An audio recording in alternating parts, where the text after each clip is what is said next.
Hey, everybody. It's Friday night. We're here, and this is the Friday. Come get drunk with us before the weekend show. Because we're probably not going out tonight or tomorrow. As broke as we are. Yeah. I know. Pay all his damn bills. I know. Well, adulting blows. It really does. Yeah. But yeah, well, that's what I was just saying. It's like, it's kind of, obviously I didn't really want to go out tonight because I'm kind of tired. But tomorrow night, Mannequins was doing their halfway to Halloween cosplay ball. But I don't have a costume or anything. But I don't know. It's just, I feel like I'm just kind of broke. And there was a huge grocery bill last month. I bought 2 months worth of groceries, so. But I mean, at least it's 2 months worth, so hopefully. Right. Well, we had to go do, get vegetables. Yeah, but that's not. That's I mean, not that was like, yeah, that was like a fuck ton of money, but right. That was like shit that's gonna last a really long time. Didn't even touch the freezer. We haven't touched the freezer yet. Didn't even touch it. Anything I put in the freezer hasn't even touched it. Well, that's good. Yeah. So we did good on food for a whole month. Well, we just used the internal freezer. And I'm trying to like not to eat as much, Yeah. I'm trying to eat a little bit less. Okay. DJ Maniac says, new season of Joe Bob starts on Shudder tonight. Yeah, that's right. And actually last night, if you guys have been watching Cursed Films, they put the new one up last night, which was Serpent and the Rainbow. So that was actually really interesting. I've been watching that. They've been putting a new one up like every Thursday. I didn't see what else they had put up, because sometimes they put new movies up too. Parzival says, cheers from Germany. I'm so drunk tonight I'll shave my head clean. Okay. Live in stream. If a woman smokes with me, live in stream. Okay. Okay. Yeah. What do you got to smoke? Weed? You smoking weed? Look, saw a good movie last night. Fucking, it's free on YouTube right now. Christopher Walken, The Dogs of War. They're playing it for free on YouTube. It's good. It's a good retro mercenary flick. I saw it when I was a kid, but I only remembered a couple of scenes from it. And went back and watched it, and it was good, man. It was pretty good. Kind of realistic. It was based on a book that was very realistic about private contractors helping to oust and overthrow African governments for other guys in Africa, and big business guys who are also behind it too. And Christopher Walken plays this mercenary in there. What was his name? Do you remember the name of his character? Shannon? Yeah, something Shannon. Like Shannon? That was his last name. I don't think that was his first name, but that's what everybody called him. And he's not a convincing mercenary, all right? He looks cool, though. He delivers... He looks pretty foxy in that movie, I thought. He looks like David Bowie, actually. He does. He does, rather. But he's not very convincing. He's real fucking loud and boisterous, fucking, and... over the top acting, and in on certain scenes where he's negotiating price. Like, come on, man, lower your voice. It's negotiations, This is a businessman. So how much are these illegal weapons? So like, shut up. We're doing illegal shit over here. Would you be quiet? Yeah. You're drawing attention to the illegal activity. Yeah.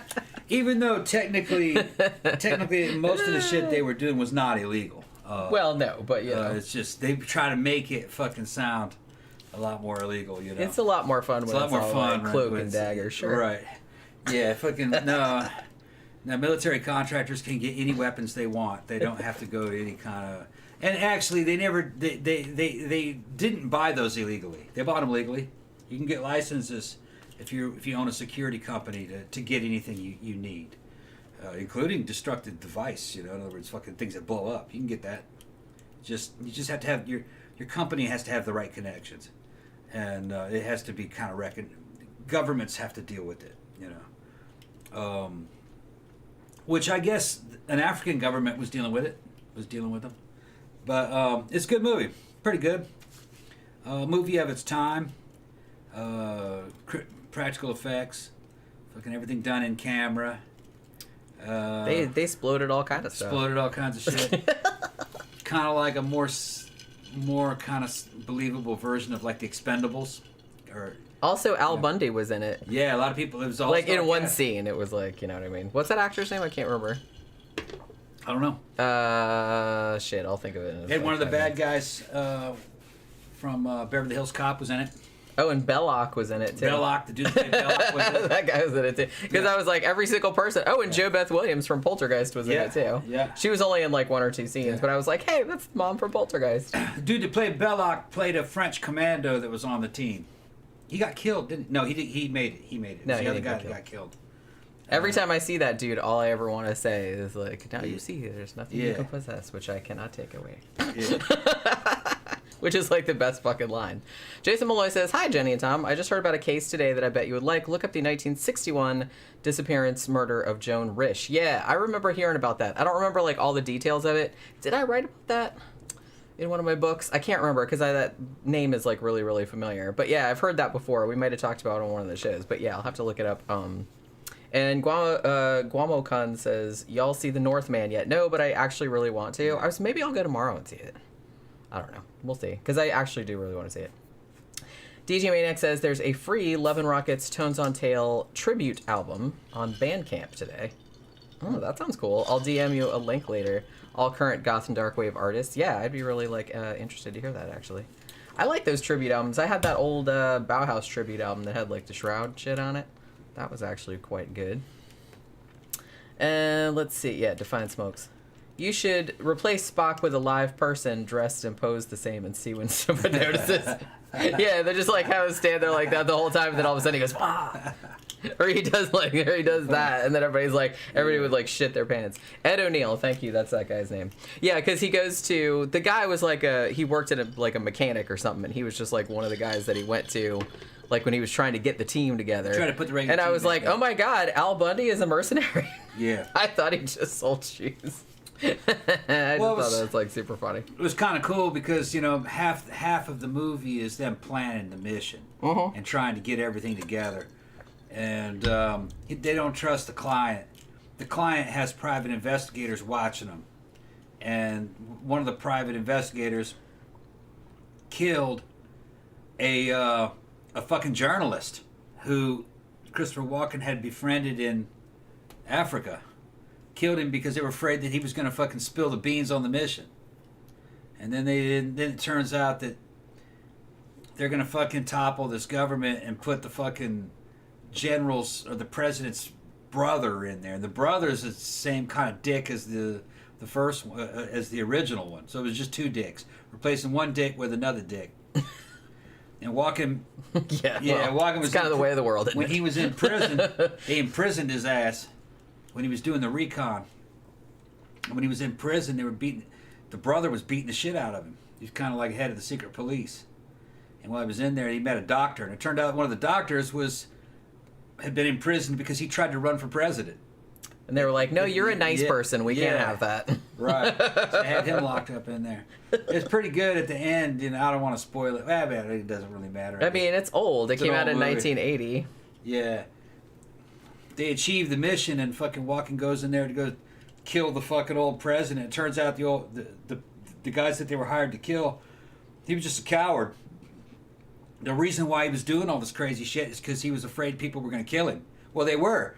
But yeah, he wasn't wrong. He wasn't wrong, you know. But he was killing people and fucking doing all this crazy shit because he knew that they were going to kill him. So he shot him, and then fucking the new president showed up late on the fucking helicopter to take over. And when he finally did show up, fucking Walken had the fucking he sprung the doctor out of prison, the good guy, and had him sitting up in the presidential throne. And the guy Walken says, "No, I'm the president." And fucking the doctor says, "No, I'm the president." And fucking Walken shot the fucking. He's like the client. He shot the client. No, you're not the president. And then the guys, the businessmen, for the European business guys that were involved at the back in it, because there was platinum in the area, they wanted a contract for it. They were the ones that were fronting all the money. It says, "Man, we had negotiated with this guy. You know, we had him all paid off." And he goes, "Well, you're gonna have to pay off him now." And it was just kind of like so Walken's all just like, deal with it. Yeah, deal with it. Just pay off the Bye. And what the deal was is, you know, I guess he figured, you know, if you're just gonna replace one dick with another, if you're gonna go through all that shit, just get rid of that dick and put a cool guy in there. That way, at least he felt like he did something right for all the fucking dumb shit that they did to fucking do the mission. And he's all beat up. His doctor's telling him, man, you've taken 20 years off the back end of your life. Because he had all those damn head injuries and fucking spinal injuries. Yeah, but it's the last 20. You'll never know. Yeah, it was just beating him up. But I recommend it. Dogs of War. It's fairly realistic in a way. The delivery's over the top.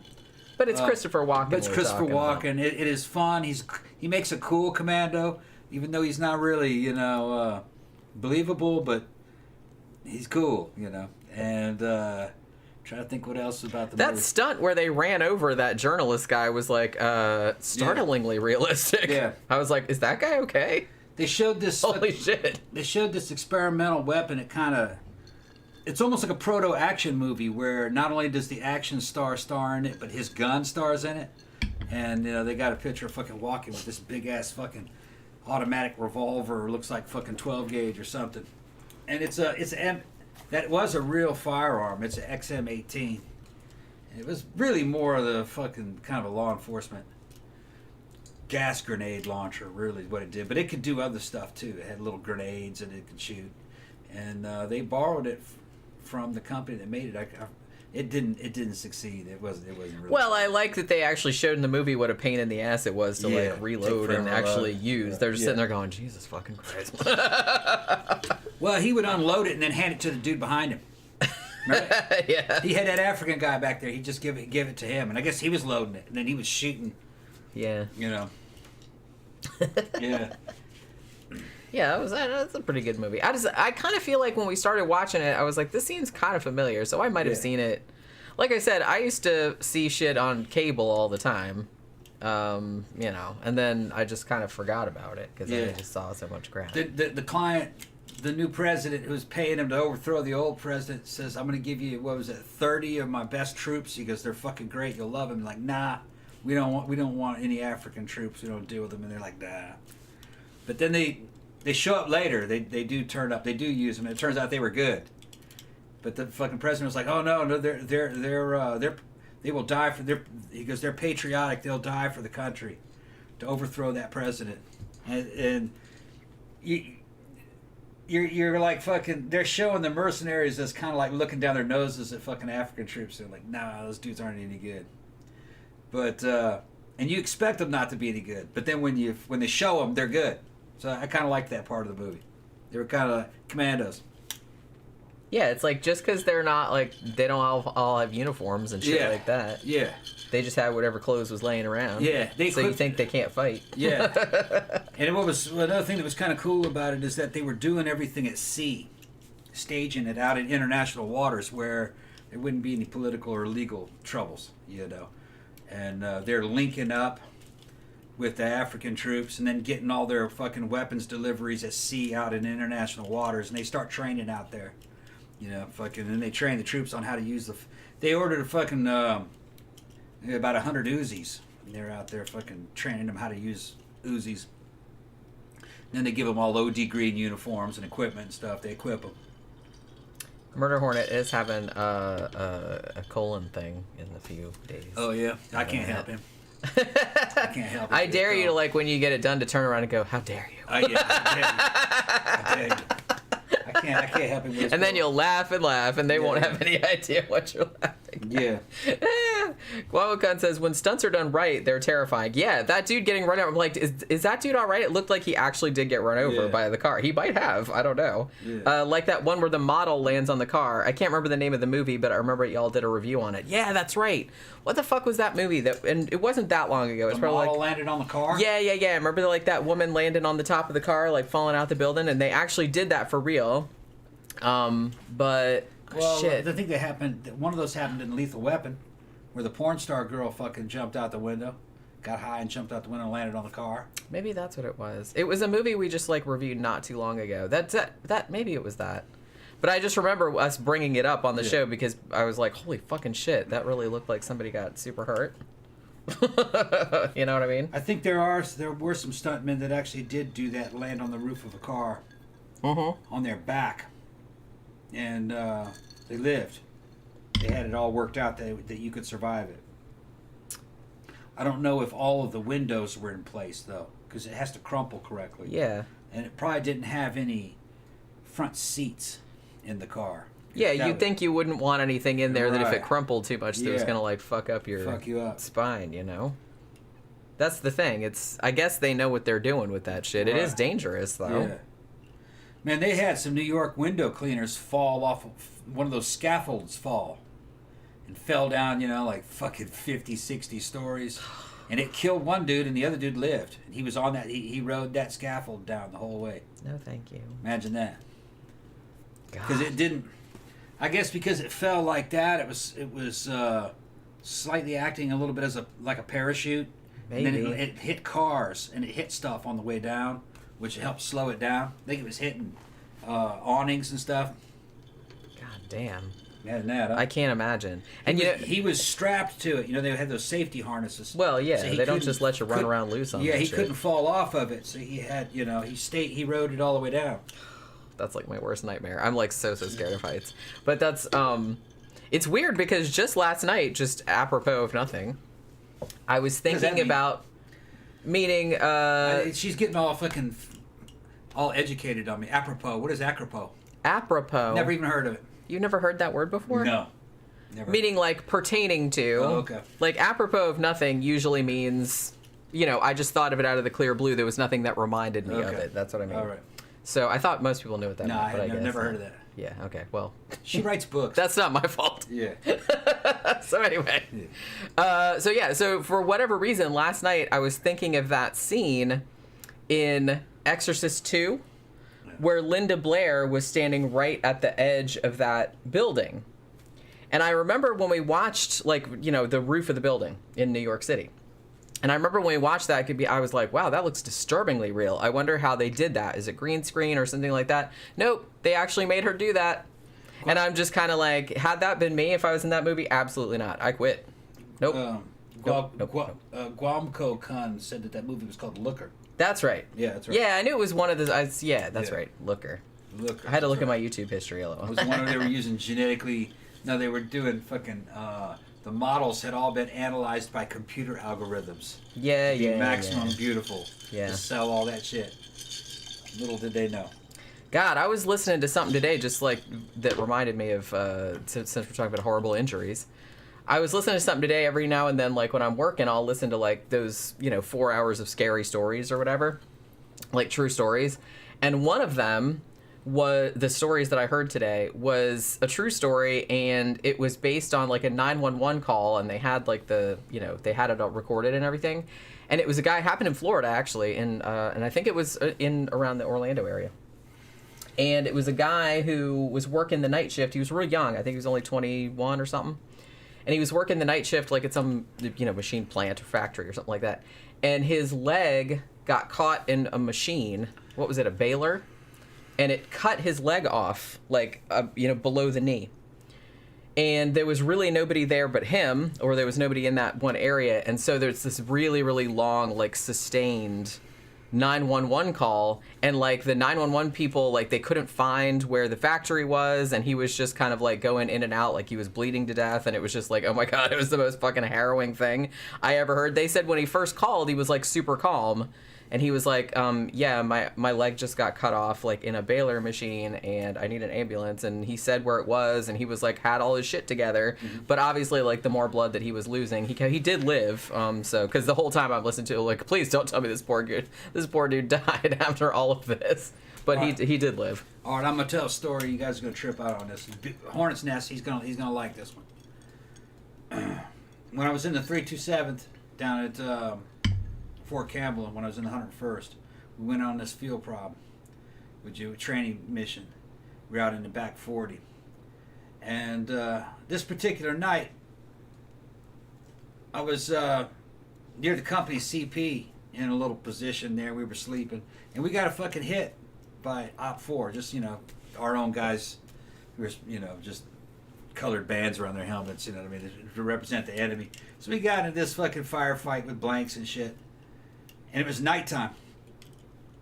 After it was all over, I just saw commotion and shit, heard commotion from a distance, and could see. It was nighttime, but you could see there was enough light from the moonlight. I could see a gaggle of people fucking up by one of the Humvees, and fucking Oh, I know this story. yeah, up by one of the Humvees, and there's a commotion and shit, and I'm going, what the fuck are they doing?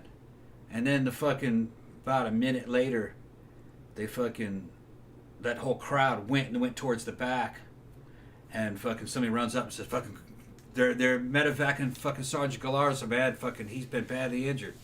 And I was like, what the fuck happened? And it says some rebar went up his ass. I Yeah. was like, what?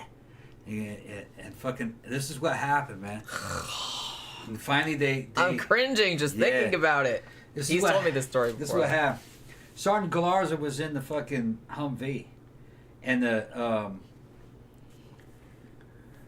he was in there sleeping, and when we got hit by Op 4, and he got up and went over the fucking windshield, or had the windshield down. I don't remember how it was. I think the windshields went down on that, or you could step over him, and he was on the hood of the Humvee, shooting at him and fucking yelling to some other guys. And he went to go run off the front of the fucking, a Humvee hood is almost perfectly square, and on the ends of it, there's a couple of fucking rebar that go up with a fucking tennis ball on top of them, and they were welded to the bumpers to help you guide the car for fucking loading, so you know what your clearances are, if you can get in and out of something or pull it in the back of an aircraft or whatever. Well, there's supposed to be a tennis ball on the end of it, and his car, that vehicle, didn't have the tennis balls, and he went to go run off the hood and jump off the fucking corner, and that rebar went right next to his asshole and went up into his body as he fell. And by the time his feet hit the ground, he was standing there, and that rebar was up inside of his abdomen, went all the way up into his lungs, and he couldn't get off of it. Yeah. He's sitting there like that, and he's calling for help. Yeah. And they had to lift him off of it. Oh my God. He said he could feel it going there. So he said he was gone for weeks, and when he came back, he was like a hero.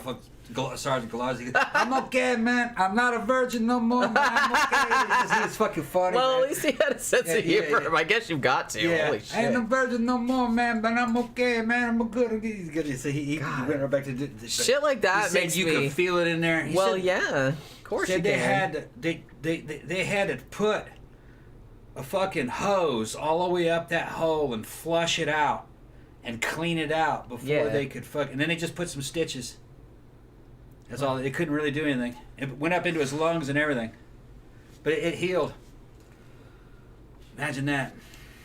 I am imagining it. That's why I'm horrified. It makes me never ever want to get out of my chair ever again, walk anywhere or do anything. He had been impaled. Yikes! By a piece of fucking rebar. I mean, and the fact that he was still able to come back and he was all right. Yeah, went back like nothing happened.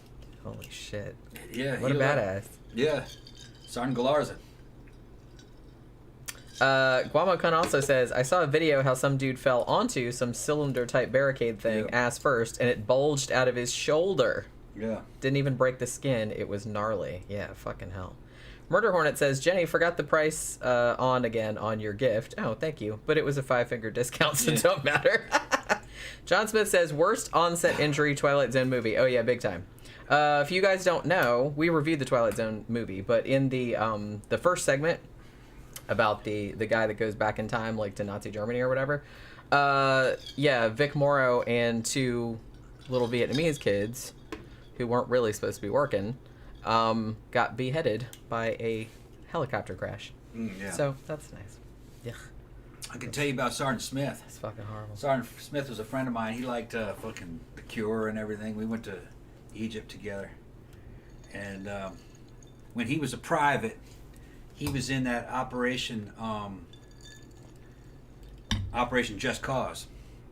I think it was Just Cause. That was the Just Cause. Just Cause. Operation Just Cause. Really, that's kind of what it was. Well, yeah, that's why I was making that shit. That's when they invaded Panama and ousted Noriega. All right, for drug dealing that probably we were involved in. That's some fucking weird shit. Anyway. They fucking flew his ass in there, and along with his unit, and I think he was still in the 101st at that time, I believe. But then he went back He left and then went back. Or it was 24th Tropical Lightning. I don't remember which unit it was he was with when he did it, but he was in the 101st when I knew him. And part of the thing was is they had to attack this PDF compound, which is a fucking Panamanian Defense Force compound. And, you know, they were all fucking, they didn't even know they were at war or anything, you know, and it was just kind of a fucking standard operation where we're going to get down here, we're going to walk, with fucking choppers to drop you off here, you're going to walk down the road on either side, fucking, you're going to set up position here, and you're going to blow up the fucking guard post, you're going to shoot anybody that comes out of there, and then fucking later on, you're just going to shoot the whole place up, and then some helicopters going to come and blow some shit up, and then you're going to walk in there and fucking see if they surrender, that kind of crap. So they get to the front gate, and they're fucking on the side of the road, and they're kind of up in the bushes, and it's like 3 o'clock in the morning, and then they fucking get down on the ground, laying down, and they're just looking at the damn guard post, and it's just a little fucking fiberglass guard shack with sandbags around it, and the guy's running one of those little fucking gates. It's just nothing but a pole, you know, with a stop sign on it. Mm-hmm. That goes up and down, and then there's a chain link fence going around the whole army compound, and it's just barracks and shit. And so he's running that, and they had like a fucking pre-planned time when people were going to attack. It was all going to attack at the same time, you know, across all of Panama. Panama didn't even know that we had waged war on them or anything, you know what I mean? I think the declaration happened at the same time that the attack was supposed to happen. And all the American units in Panama, the ones that were stationed there, had sandbags all over the fucking place. They'd been doing fucking training missions everywhere for weeks. So the Panamanian government had no idea that was going to turn into an attack. But that's how it went down. Sneak attack. Well, Sergeant Smith, as a private, they gave him an AT-4 rocket. It's a disposable fucking fiberglass rocket in a tube. And what his fucking sergeant told him to do is just fucking put it right there on the door, and fucking when he fucking hits him on the shoulder, go ahead and launch it. And that was going to happen at go time. So go time came, fucking sergeant hit him on the shoulder, which is his signal to fucking shoot it. He'd already had it lined up. And the second the dude hit him, the guard in the shack moved into the doorway. And fucking he fired the missile. And that missile went down there. And it's a missile about as big around as a coffee can and about 18 inches long. And it fucking lobbed out. Boom! And it hit that dude right in the fucking stomach. And blew the fucking fiberglass fucking thing to shreds. And then they all started shooting and firing, and guys, all kinds of stuff happened. One of the things that was funny when they were shooting at the compound, a guy on a fucking motorcycle fucking exited the fucking base going at full fucking speed, probably about 70, and he goes through a hail of fucking tracer fire. And just a random 40mm grenade out of an M203 hit on the back of that motorcycle, on the back seat, and blew him up into the air, and he fucking went into the ditch on the other side. After the whole fucking attack was over, they went down there and found that dude. He was alive with his hands up like that. And they were like, dude, he started laughing. Because, you know, we got Spanish speakers in the unit. They're like, dude, you're alive? He's, yeah, I made it. Not a scratch on him. They picked him up and gave him cigarettes and fucking feed him because the attack was over. You know, fucking. Anyway, what I was gonna say is, the dude that got hit in the fucking stomach lived. Well, Holy he was fucking alive. Shit. He was alive when they found him. He died later. Oh. But his bottom and fucking Sergeant Smith took a photo of him. But it was after he died. Took a photo of him. Looks like he's coming out of the ground. It's just a waist, and the guy's arms are like that. And that's how he was standing. He was standing like that, holding himself up. He was gasping for air when they found him. And they were like, dude, we're going to get you some help. We're going to get you some help, man. But he died. I mean, yeah. I would think it's kind Blew of... him in two. Jesus Christ. And he was alive for about 15 minutes. Ugh. Yeah. Man, if some shit like that's going to happen to me, I'd rather just die immediately. Because holy shit, it's like... knowing that you're like that's gonna be fucking horrible. Yep. And fucking, he showed me the picture, and he's up on his stump like that, and there's blood everywhere in the pool around him, with his hands down, supporting himself. And he was dead, though, at the time, but that's the way he died, because he didn't tip over. You know, I guess because the way the weight was, and the shape, you know. But it looked like a damn straight cut, like you put him through a meat slicer. I don't know how it happened. Just had something to do with being hit in the gut with a shaped charge. I mean, but he lived. We're just meat bags. Yeah. I know that's scary to think about, but yeah. Fucking scary.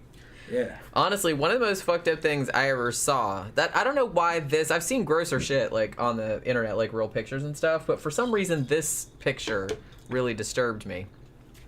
And it was a photograph. It was a guy who he just like robbed a store or some shit like that. I don't know. So he was like running away from the cops.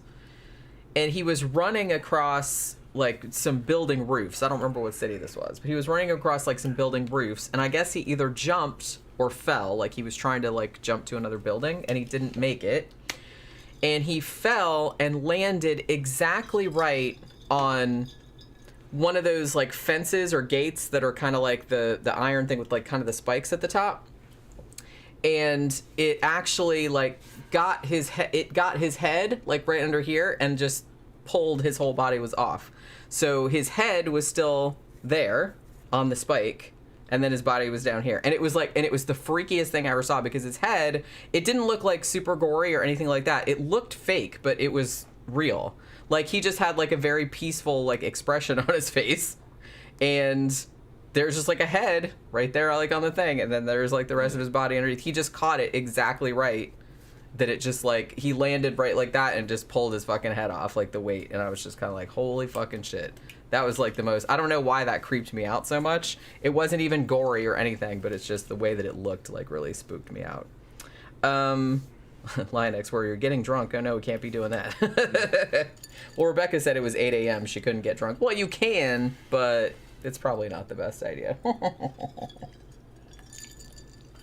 Yeah, I mean, I don't know. It's Gramthars saying there's all kinds of pictures of Russians dying in a bunch of different ways. You can't really trust any picture you see because you don't have the context. You don't know what war it was or where. And a lot of times you can't tell what country it is. Gramthars also said, trivia, who is Vic Morrow's daughter? Answer, Jennifer Jason Leigh. I don't think I actually knew that. And then John Smith said, wow, I'm guessing she's never worked with John Landis. Yeah, probably not. Because, you know. I mean, John Landis, he had to go, well, it wasn't just him, but it was like some of the other people on the crew too, like Twilight's in the movie, and they actually had to go to court for, what was the charge? I don't think it was manslaughter, it might have been negligent homicide or something like that, because there were some rules that were worked around, and like I said, the two little kids that were there, it was like the middle of the night and they weren't really supposed to be working, like it was kind of under the table, and it was all that kind of stuff. And I don't know, but they determined that there wasn't any fault, but I still kind of feel like people still blame him a little bit, and like understandably so, I would imagine, because, you know. Dude. Yeah, Rebecca said, my fiance at the time was deployed to Timor, yeah. during the conflict with Indonesia, and he showed me pics of women naked with broomsticks shoved in them vagina through to mouth. Horrifying. Yeah. Well, that kind of shit goes all the way back to fucking the 30s. Japan was doing that to the Japanese Imperial Army. There was something called the Rape of Nanjing, or Rape of Nanking, and some of those photos were fucking surfaced. When during that island fighting, USGIs would go through the fucking bodies of the enemy dead, and they'd find those photographs. They didn't have the context. It's just them fucking gang raping girls and killing them and stuff in photos. And they were like, where the hell is this? It was because those guys had been serving in Nanjing in China before they got sent out there to those islands. I read a really good fictional book called The Devil of Nanking, and it was kind of like partially based on, I mean, it's kind of set in the modern day, but it was partially based on, it had a lot of the history of that, like in there, and somebody that was looking for a lost film or lost photographs from back then. It was actually like really, really good and really disturbing, because I feel like that's something that they don't really teach all that much over here. The whole rape of Nanking thing. Oh yeah. People here, man, fucking going off about how racist America is. Fuck, you don't know the Far East, man. You never lived there. Well, it's not a competition. Yeah, oh man, those dudes there, man. The Koreans, the Japanese, and the Chinese, and the Vietnamese, and the Laotians, and everything, the Cambodians, all hate each other. Thousands of years of fighting. They can't stand each other. Now, sometimes there's some crossover, but, oh man, bad. John Smith says the Nanking Massacre was an atrocity so bad it was officially condemned by the Nazis. Yeah, you really have to question your life choices when even the Nazis are going, bro. Yeah. Yeah, that's pretty. Well, there was stuff happening in Eastern Europe by governments that were allied with the Axis powers, and you had guys from the concentration camps, fucking from the concentration camps system. Going into Eastern Europe, going, oh, no, these dudes here, fucking, we can't stand with this. They were doing all kinds of boiling people alive and turning them into soap, and that's what they were doing. That I can't remember the name. The Ustaza, I think Ustasha or Ustasa, I forgot what they were called. They weren't really Nazis, but they were kind of like them. I'm trying to remember what. Sometimes I wonder though, like somebody, like say you're a Nazi and then you go and see something that's like worse than what you're doing. Yeah. Sometimes I wonder if that's like, well, shoo, I thought I was a bad person, but clearly this is a bad person. What I'm doing is okay. Like I wonder if it's like some kind of like weird justification. Oh no, it's always okay. You know what I mean? They always say it's okay. Do you know what I mean? They're doing it to enemies because they hate those enemies. Well, I know they hate them because they feel that they're bad. And they're bad, so therefore we had to get rid of them. We can't live with them. You could always justify it. They always justify it in the mind. Yeah, I know. It's because there's just been hatred. Well, if they couldn't, then they wouldn't be able do to it. do it. Right. Then they wouldn't do it. Right. So they always see it as I'm saving my country. Well, that's all. Saving my people. That's always why they do dehumanization against the enemy. Yep. Like you call them racist names, or you say they're not the same as you somehow. Like they're not human, they're subhuman. It's always something like that. Well, so it's easier to. Yeah, but that happens naturally. It happens in the population first, and then the governments also believe that. So then they start saying that. You know what I'm talking about? Yeah. It's not like it's made up out of whole cloth. I didn't imply that. Yeah, you can't do it that way. What happens is that the government is made up of the same people that are voting. Well, yeah. And the same people who are putting all these people in. So there's a uniformity of opinion. But then you have like a synergy builds up to where it's just basically kind of like it's a mass psychology. Mass psychology, mass formation starts happening to where, I guess you could say it's kind of like mass insanity, but it's also kind of like mass homicide. You know, they're just gonna they're sick of the shit, and it's gonna be either somebody's got to go. So it's. And it's not something unusual. It's been happening all of human history. Well, yeah, I think everybody's pretty familiar with that. I mean, scapegoating is a really easy thing to do. Like, especially if there's some problems and it's like, well, these problems are too complex to solve, but obviously it's all their fault. It's all, it's these group of people. If we just get rid of them, then everything will be fine. And a shockingly amount of people will actually go along with that. Yeah. Guamakun says, my high school textbook had photos of the rape of Nanking. I can't remember because, high school for me was like a long time ago. I think it was mentioned in my world history class, but I don't know if we did. Because to be honest, I had a world history class in high school. And I had one in junior high or middle school as well. But I don't know. It was mostly Europe-centric. I don't know if they focused. They did do a little bit like on Asia and Africa and stuff like that, but I don't think that was like the main. It was just kind of like an afterthought. It was, like I said, it was mostly like European history, to be honest. So that's kind of what they covered. But I think they did mention it, but I don't think they went like super into it. But I'd be curious as to like what the textbooks nowadays have. You're asking a question without context. Maybe it gives them ideas. I don't know what you're talking about. No, we're talking about, because I was talking about the Nazis going and seeing something worse than the Nazis. And, and then it was like, oh, hey, we never even thought of that. I'm going to write that down. No, according to the guy who fucking saw the Ustasha doing that shit, he said he was horrified because it wasn't happening within the confines of a camp. They were just doing it out in the open. They weren't necessarily killing people. They were just horribly maiming people and letting them go to die.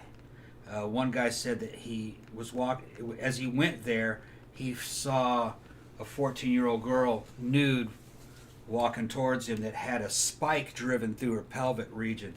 And they, I think it cut her lips off and her arms, I think. And they just let her go. And then he went there and he realized that they were making soap out of people and boiling people alive. And it wasn't a big, it wasn't like a death factory like the Germans would have done. It was just like a traveling circus that was set up, and let's wipe out about 100 people from this area, their enemies. And it was kind of like in a carnival-like environment. You know, that's the kind of hatred that had built up. Well, the thing about it, too, is that maybe Germans or the Nazis could kind of justify, because it's like, well, we're doing it like systematically. Like the right way. Yeah, it's a systematic euthanasia of an enemy that has no future, because they had all different ways of... But it's not just them. People have done this for fucking all of human history. Genocides. It starts off with just... It's tribal. One tribe wiping out another tribe. And it's because they were in conflict before. You see, the whole anti-Semitic thing just didn't come out of nowhere. That had been going on for 2,000 years, all the way back to Rome, you know. Because I guess you could say the fucking ethnic problems, ethnic hatred between, I guess you could say Caucasians and Jews goes back all the way back to Rome's war against Judea and the destruction of their temple. It goes back that far. And then... Well, yeah, that's a very long standing. Right. And then after that, when Rome fell, it became basically a bunch of Christian kingdoms. Well, this is Christian territory, so you have to be a Christian in order to own land. No one else could own any land. So Jews couldn't own land. Peasants couldn't own land either. But even when all that shit started to shake out, still was Jews could not only own land, they couldn't be in political parties. So they formed their own political parties. One of them, communist parties, was later on. So it went on for 2,000 years. It wasn't just, hey, this mustache man fucking showed up and did this, man. Well, no, I don't think anybody thinks that. I mean, everybody is pretty... I thought everybody was pretty familiar with the fact that it's been going on for, it was going on way before that, because it's, it was a pretty deep-seated thing in Europe that he actually exploited for that exact reason. I mean, they were... exploited. I think he believed it. Well, he did, but I'm just saying, it ended up the result of it was, that he ended up exploiting But no, there's a lot of people that don't know it. All you got to do is just look in the comment sections, especially people under the age of 40. A lot of them don't know much about it. They just think some dude showed up and did that, and made people do that. No, one man can't make people do that. It was just the way that society was, And it's something that had built up. It was just a long race war. Gramthars Hammer has several topics. These are all good, actually. So let me read them all, and then we'll get to them in order. Best meal to cook a woman if you want to have boom boom time later. Okay. Okay, yeah. Obvious signs you're dating a sociopath. Hold on, we gotta do this one at a time. Well, no, because then by the time you finish talking about that, then it'll be way the fuck back up there, and I'll have to go find it again. Obvious signs you're dating a sociopath. Best school teachers and why, and how to beat a polygraph test. Best meal to cook would be chicken cordon bleu. Women tend to like that one, with maybe some kind of That's so old school. It's old school shit. But hey, that'd be that thing. I mean, I guess it would depend on the woman. Depends on the woman, yeah. Okay. What was the next question? She's gonna say no, but okay, go ahead. Well, no, I like chicken cordon bleu. Okay. I'm just saying that I don't know if there's one answer right across the board, because it depends on what. I mean, honestly, if it was me, I don't know. There's a lot of different things. Okay, so what was the second question? The second question was obvious signs you were dating a sociopath. She brings her boyfriend over to meet you.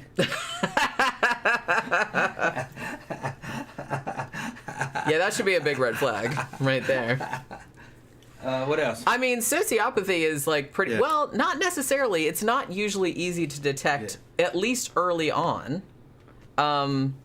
Because, well, not so much sociopaths, but psychopaths tend to be, like, shallowly charming. So a lot of times they can kind of, like, snake their way in because they're good at, like, faking being, like, a charming, normal person. And then sometimes you don't find out until later that they actually don't give a shit and everything is, like, all fake. But, I don't know, like, early signs you're dating a sociopath. I'll have to think about that a little bit more. Best school teachers and why? Huh? Best school teachers and why? Like your favorite teachers. Oh, I don't know. You don't know? Yeah. Oh, you talking about the ones that I liked? Yeah. Shit, why would you talk about that? The fucking. Because it's an interesting question. I don't know. I didn't really like any of them, man. Really, I liked a lot of my teachers. Now there were some that I couldn't stand and like wanted to kill them, but I actually got pretty lucky. Like most of my teachers were actually either pretty cool or completely innocuous. I can think of a couple that I really hated, like with The Heat of a Thousand Suns. Most of them I can't even really recall. They didn't make much impression on me. But honestly, one of my favorite teachers ever was my 6th grade teacher, Mrs. Hart. She was fucking awesome. I loved her. She was just like a really, really awesome person. I wonder if she's still around. I also had a couple teachers in, was it junior high? No, I guess it was high school.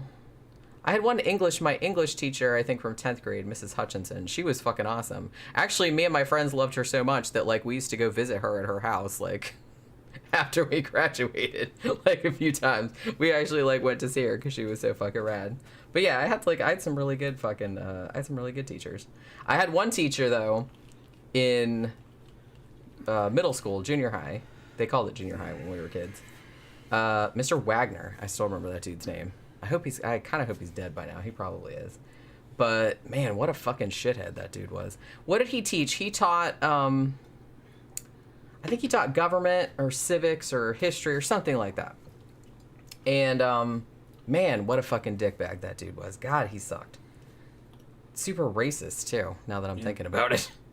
People didn't complain as much about it back then because I think everybody's just like, oh, okay. But, yeah, in hindsight, I was like, Jesus Christ, you would have got so fired.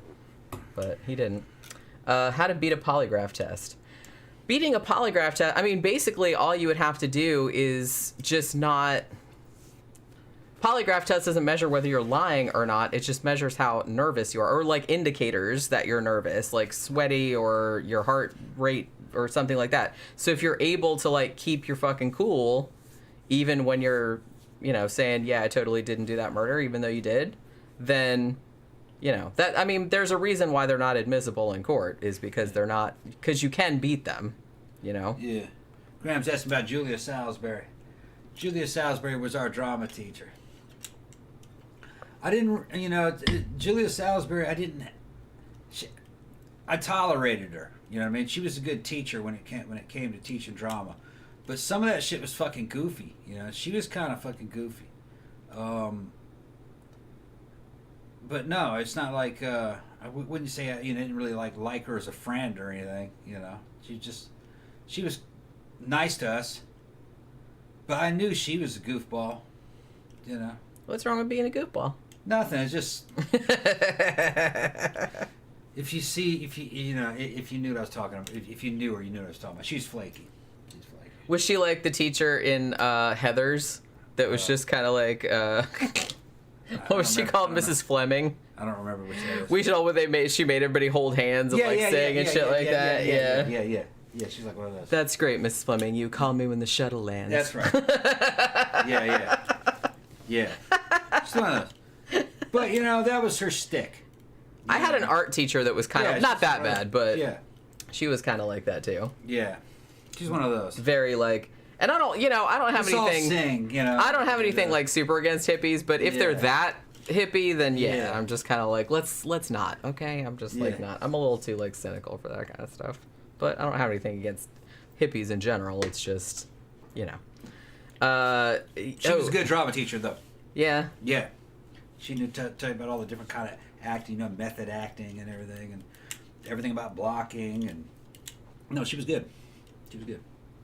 Rebecca she also says was able to raise a lot of money. Yeah. She could raise a lot of money for those shows. They were good. They were real good.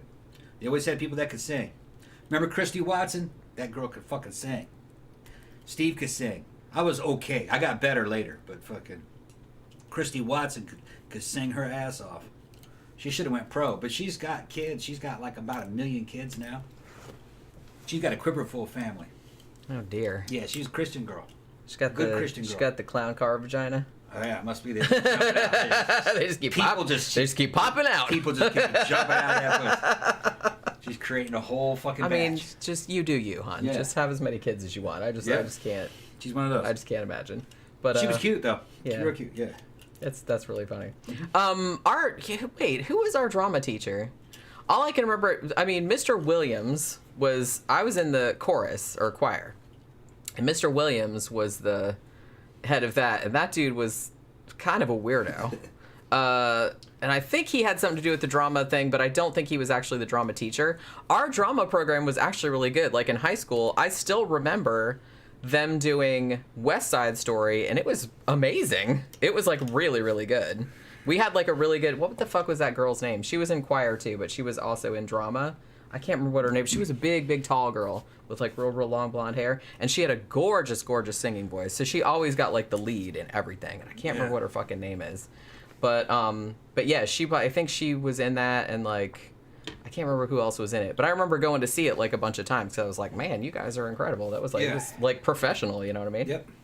But yeah, some like schools fucking could kick ass. Yeah. Trenton was one that kicked ass, and it was really because of Julia Salisbury. She was good, and she could finagle lots of money out of the school because they had good turnouts. You know what I mean? Yeah. They had good turnouts. Fucking, you know, they only when a show happened, it was only 2 nights, but it was packed.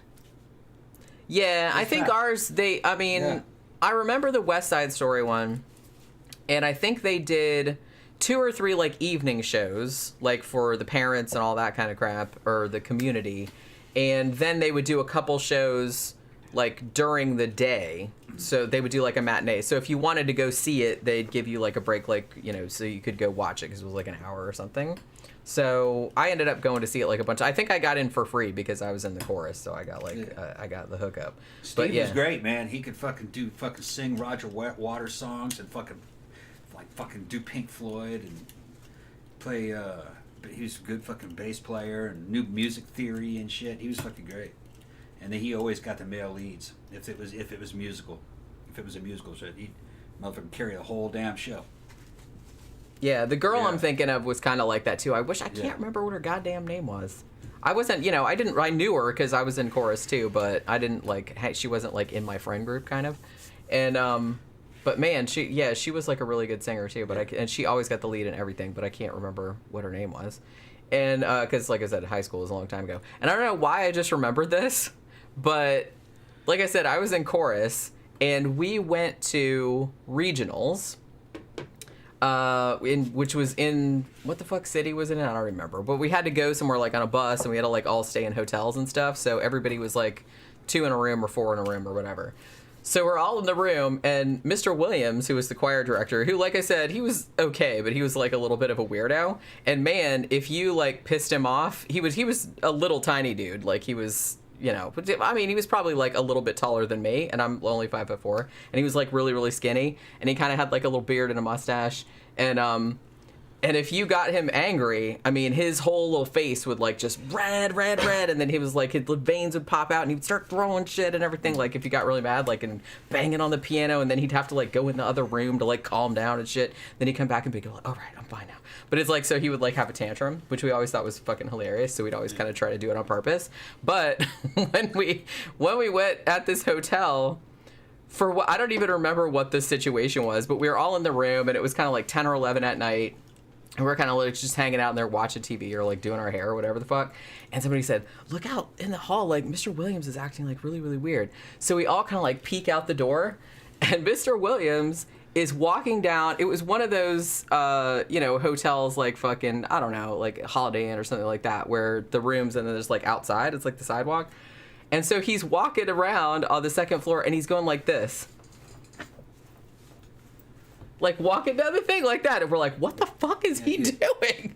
Yeah. And I think he was high as shit. Yeah. And it's like, because his eyes looked real fucked up. So I guess like he'd gone to this hotel thing, and he's just like in his hotel room getting all fucked up, and then he decided he was gonna like walk down the fucking sidewalk in front of all the people's rooms like a total freak. It was fucking hilarious. Me and Graham had a math teacher. Down there at Trenton High who used to get high. He had long fucking brown hair, and he was dating a female student.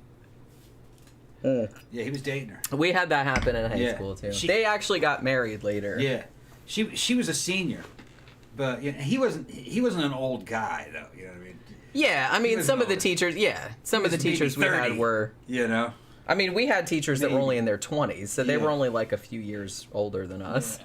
I mean, it was still weird, but it wasn't that weird. Yeah, somebody saw them. They were out there in the fucking teacher's parking lot fucking smoking weed and making out. And then they went back. Because one time,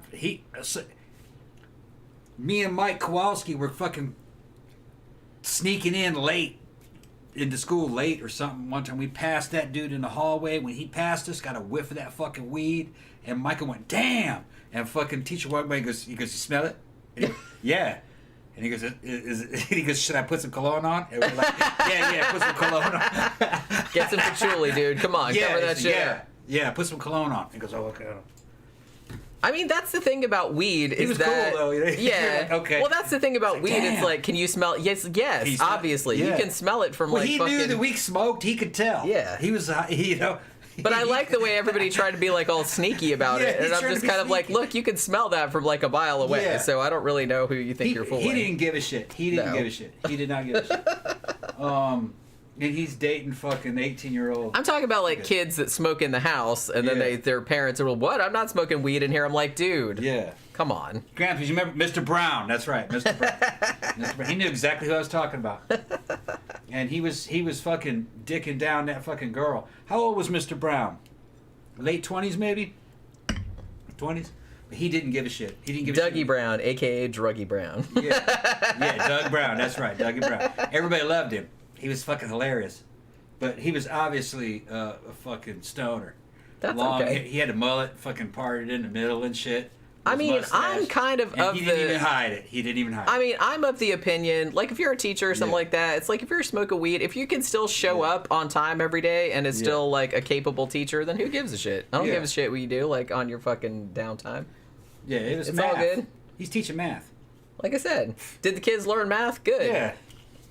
Gold. Yeah, and he didn't give a shit. And the thing is that Trenton was a well-disciplined school. It was quiet in the class. People did their work pretty much. You know what I mean? There wasn't a whole lot of fights or anything. It was just a middle class Michigan. Yeah, I mean car manufacturing town school. It was like something out of Back to the Future. It was like that. Very generic, but good, real stable. You had crazy shit going on, but that shit has always gone on in high schools. American high schools are always kind of crazy. But you could tell fucking Brown was fucking was smoking weed. You could tell he was high. But people were just like, the students would just smirk. You get fucking high. You know? Yeah, not really. He didn't care if he got fired. I think that's why he stayed there. So that was his superpower. Yeah, did he ever get fired? I don't know. Fucking Gramthars. Gramthars said he got fired over diddling a girl named Julie. Yeah, is that last name intentionally? Yeah, probably that same girl we knew about.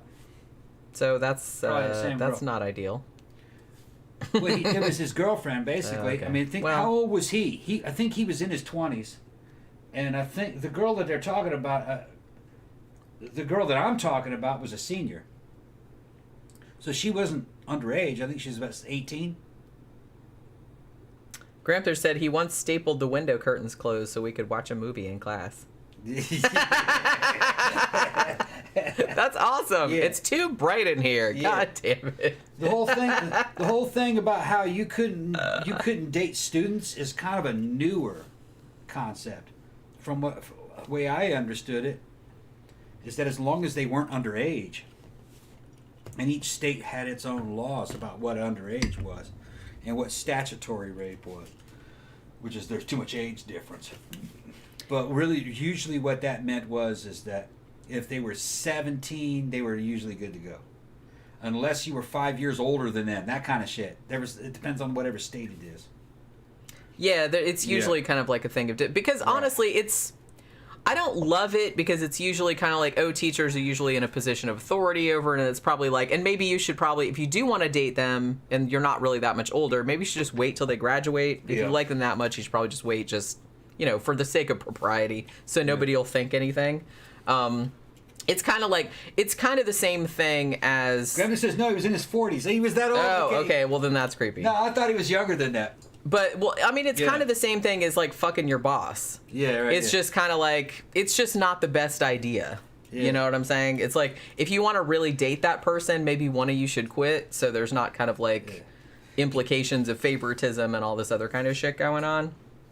Because he was in his 40s and she was 18. Yeah, okay, well, that's weird. I thought he was younger than that. He didn't seem weird. to be in his 40s. I thought he was in his late 20s, early 30s. I mean, I had a situation kind of like that. Jason Willie asked, Tom and Jenny, would you guys do shows about Bob Ross and Fred Rogers? We should, actually, because Netflix just put up a documentary about Bob Ross, so kind of about his estate. And it was actually, like, really fascinating. Bob Ross is a fascinating character. And actually, like, probably Fred Rogers was, too. I should actually write that down, because I probably would like to do shows on that means them. we'll just do a show about anything. Why? Okay. Well, that's okay. Well, they're asking for it. Yeah. We usually do true romance. True crime. That's a movie, true romance. We usually do true crime and paranormal and unsolved mysteries. Well, yeah, but, I mean, I kind of like anything that's sort of like... How do you word that in the title? Interesting. How do you word that in the title of the video to make that sound like fucking an unsolved mystery? Or are you just gonna do it? I don't know. I don't think that much about it. It's like, I know that, but it's like, I don't know. It's hard because I know that probably it's better for the channel to be more focused. Yeah. But on the other hand, I'm really interested in lots and lots of different things. And, like, sometimes I'm like, oh, yeah, that would make it, like, a really good show, even though it doesn't really, like, fit in.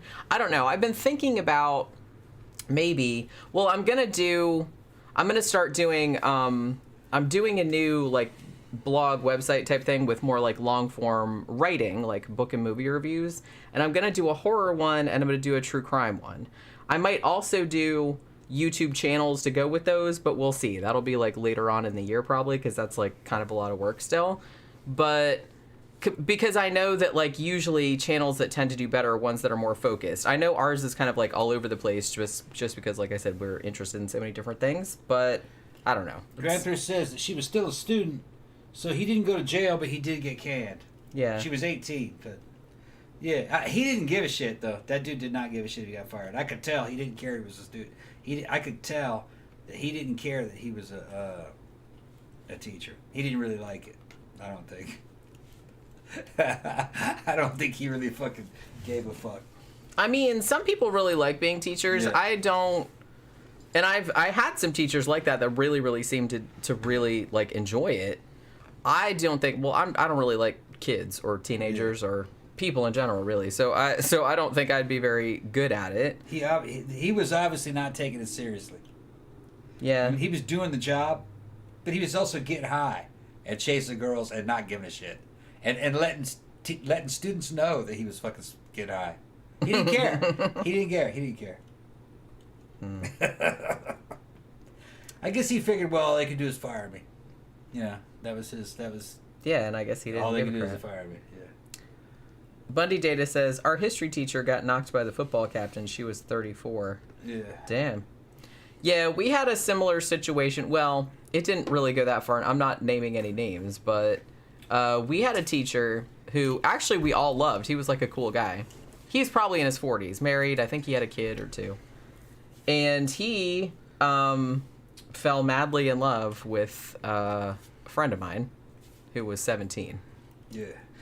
And they didn't do anything because she was just kind of like, bro, you're like old enough to be my dad. No, thank you. And she also had a boyfriend who was her age.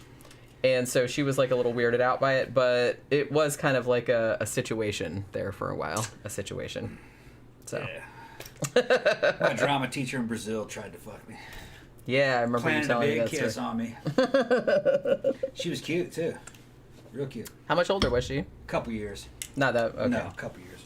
Yeah, like I said, it's... A couple years. Like I said, she was tiny. She was like 4'11", little bitty thing, and she was just out of college. So that would have been maybe like 22, 23 maybe. Yeah, see, that's not that weird. Yeah. I mean, like I said, it's not advisable. Yeah, like we were in Brazil, man. Fucking anything. I mean, the laws. Yeah, but I'm just saying that it's like if if you really wanted to date that person, all you have to do is like wait for them to graduate, and then it's not weird because everybody's like free. But it's weird if it's like I said, like an 18-year-old girl and like a 45-year-old man. Yeah, it's a little bit creepy. See, she knew what she was doing because she waited. She waited for the fucking last day 3, the last day of school. Okay, well. You know what I'm talking about? Yeah. Yeah, fucking finished that show. Fucking, we did the last. And now, show by the way, I love you. Yeah, and she it was backstage, and she ran behind me. Nobody was there. She fucking ran across me and fucking put her arms around me and fucking planted a big old fucking lip lock on me, tongue and everything. And I was like, yeah, and then she took off. She couldn't resist Never that. Saw her again. She couldn't resist that Rick Springfield energy that you had back then. I did not have that haircut. Didn't have that haircut. I'm sorry. That's just what I think of every time I think of you as a young person. With that Rick Springfield, Jesse's girl hair. No, my hair was a lot shorter then. Yeah, as Gramthars said, he actually had a doctorate degree. High school was probably not his first career choice. Maybe that's why. Yeah. Maybe he's like, what the fuck am I doing with my life? Yeah, right. Like teaching all these fucking losers. Like fucking loser teenagers. He's teaching them fucking algebra. So, he's like, I could have had a real job, but no. Teaching is a real job. It's just maybe probably not what he wanted to do.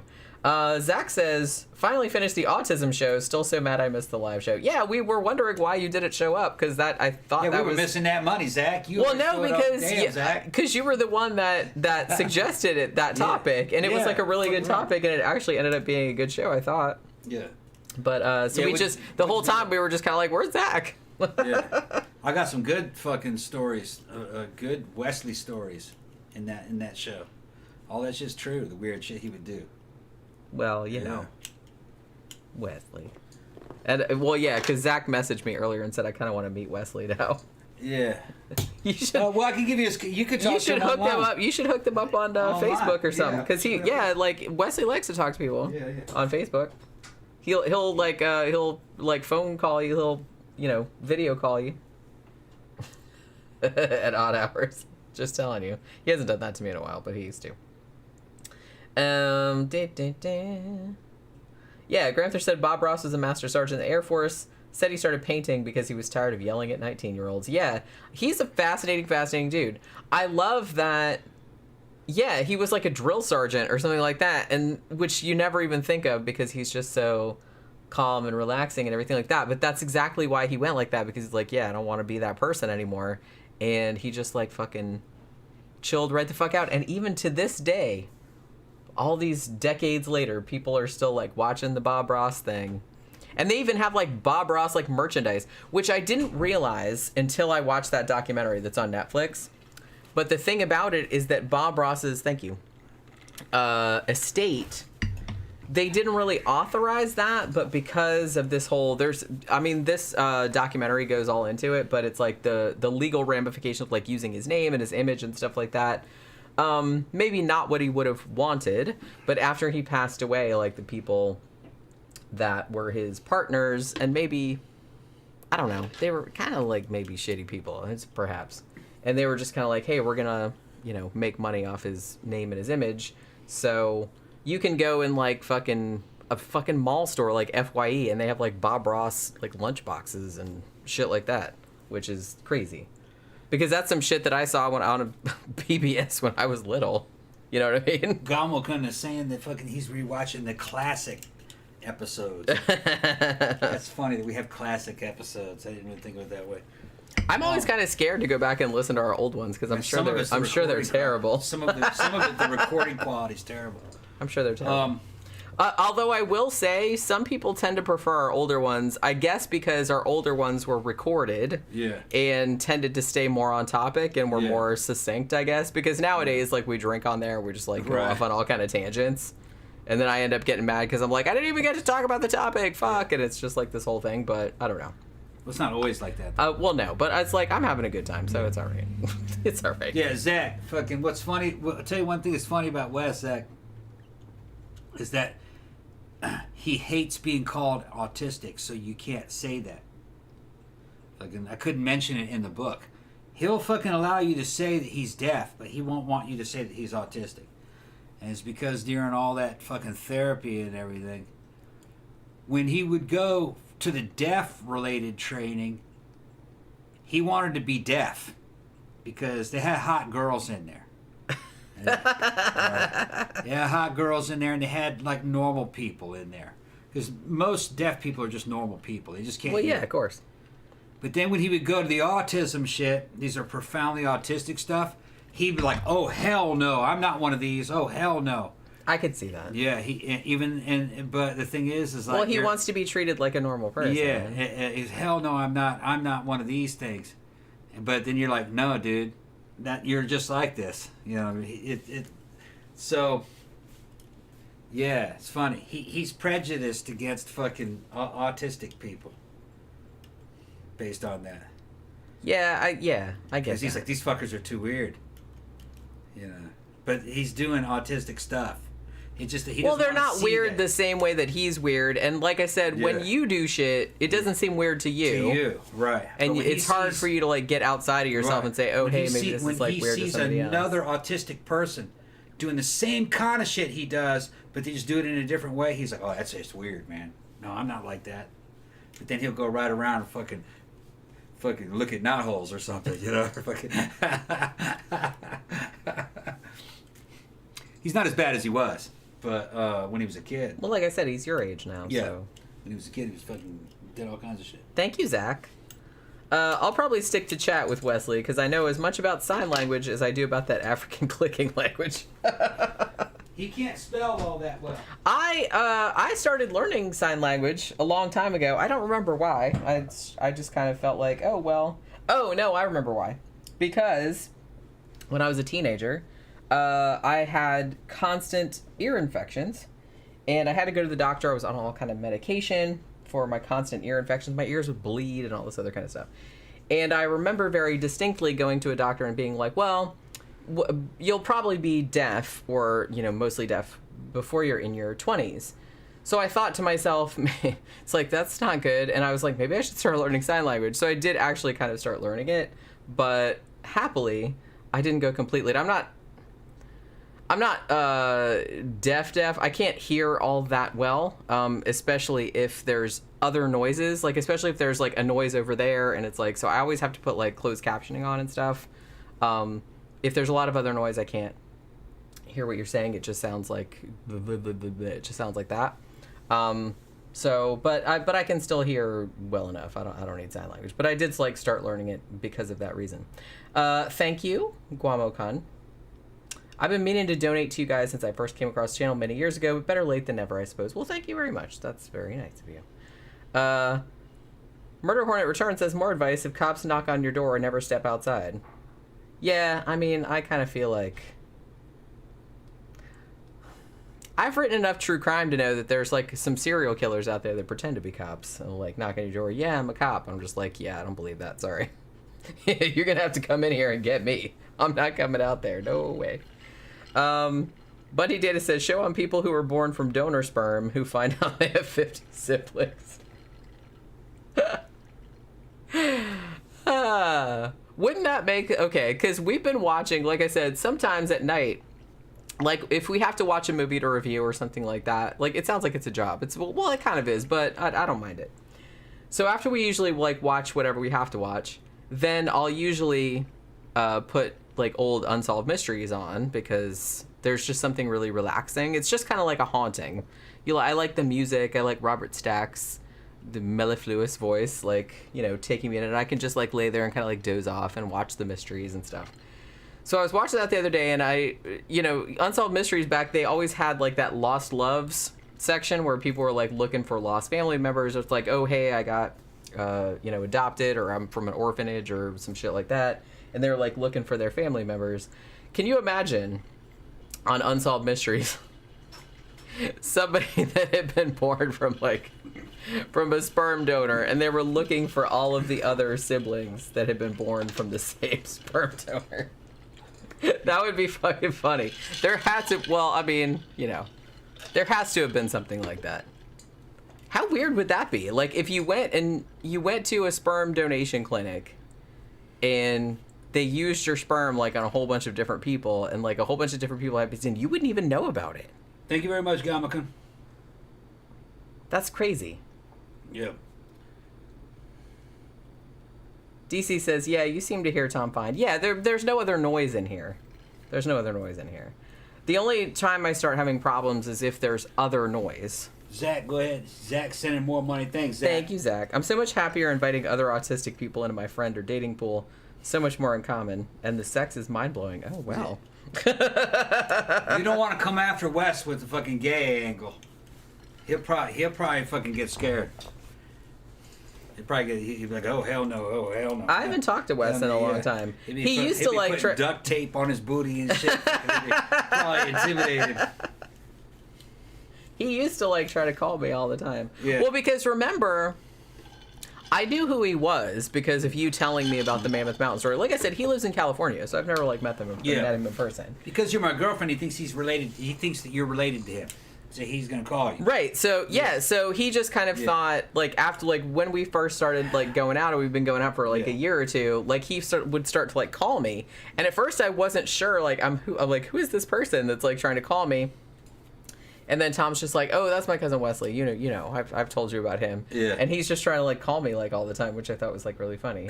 And he would always just kind of like comment on our photos and stuff like that. Yeah. I don't even know. Is he on Facebook anymore? I don't know. I don't really see him. He doesn't like interact with anything like I put up.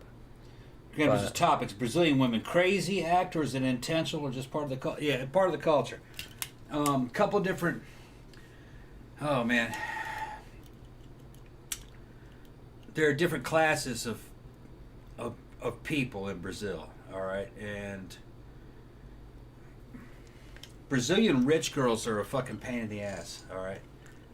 Real pampered, snotty, fucking perfectionist types. And then you have kind of like the working class type girls, and they're about moving up in this world, you know? But they got standards, too, you know? Well, everyone needs to have standards. Right. Let's not hate on girls for having that. There was a video of a guy, his name is fucking, I forgot that guy's name. Sabbatical is the channel. It's on YouTube. And he goes all over the world, goes to Africa, goes to Europe. He ended up in Brazil recently. And he's walking around. He speaks a couple different languages. And he can make himself understood pretty well in Portuguese, based on his Spanish. And he's walking around with his cell phone and fucking, going through a working class neighborhood in down south in Brazil, which is kind of a little bit more of a Germanic type area. And some girls see him speaking English and jump on him and say, come on, we'll show you around the neighborhood like on a tour. All right. And they take him to the store and they get something to eat, and he pays, and then, they don't spend much money. And then he's talking to the phone and following them around, and then finally they go back and go, you stay here. We're going. And he's like, oh, okay, so they dump him.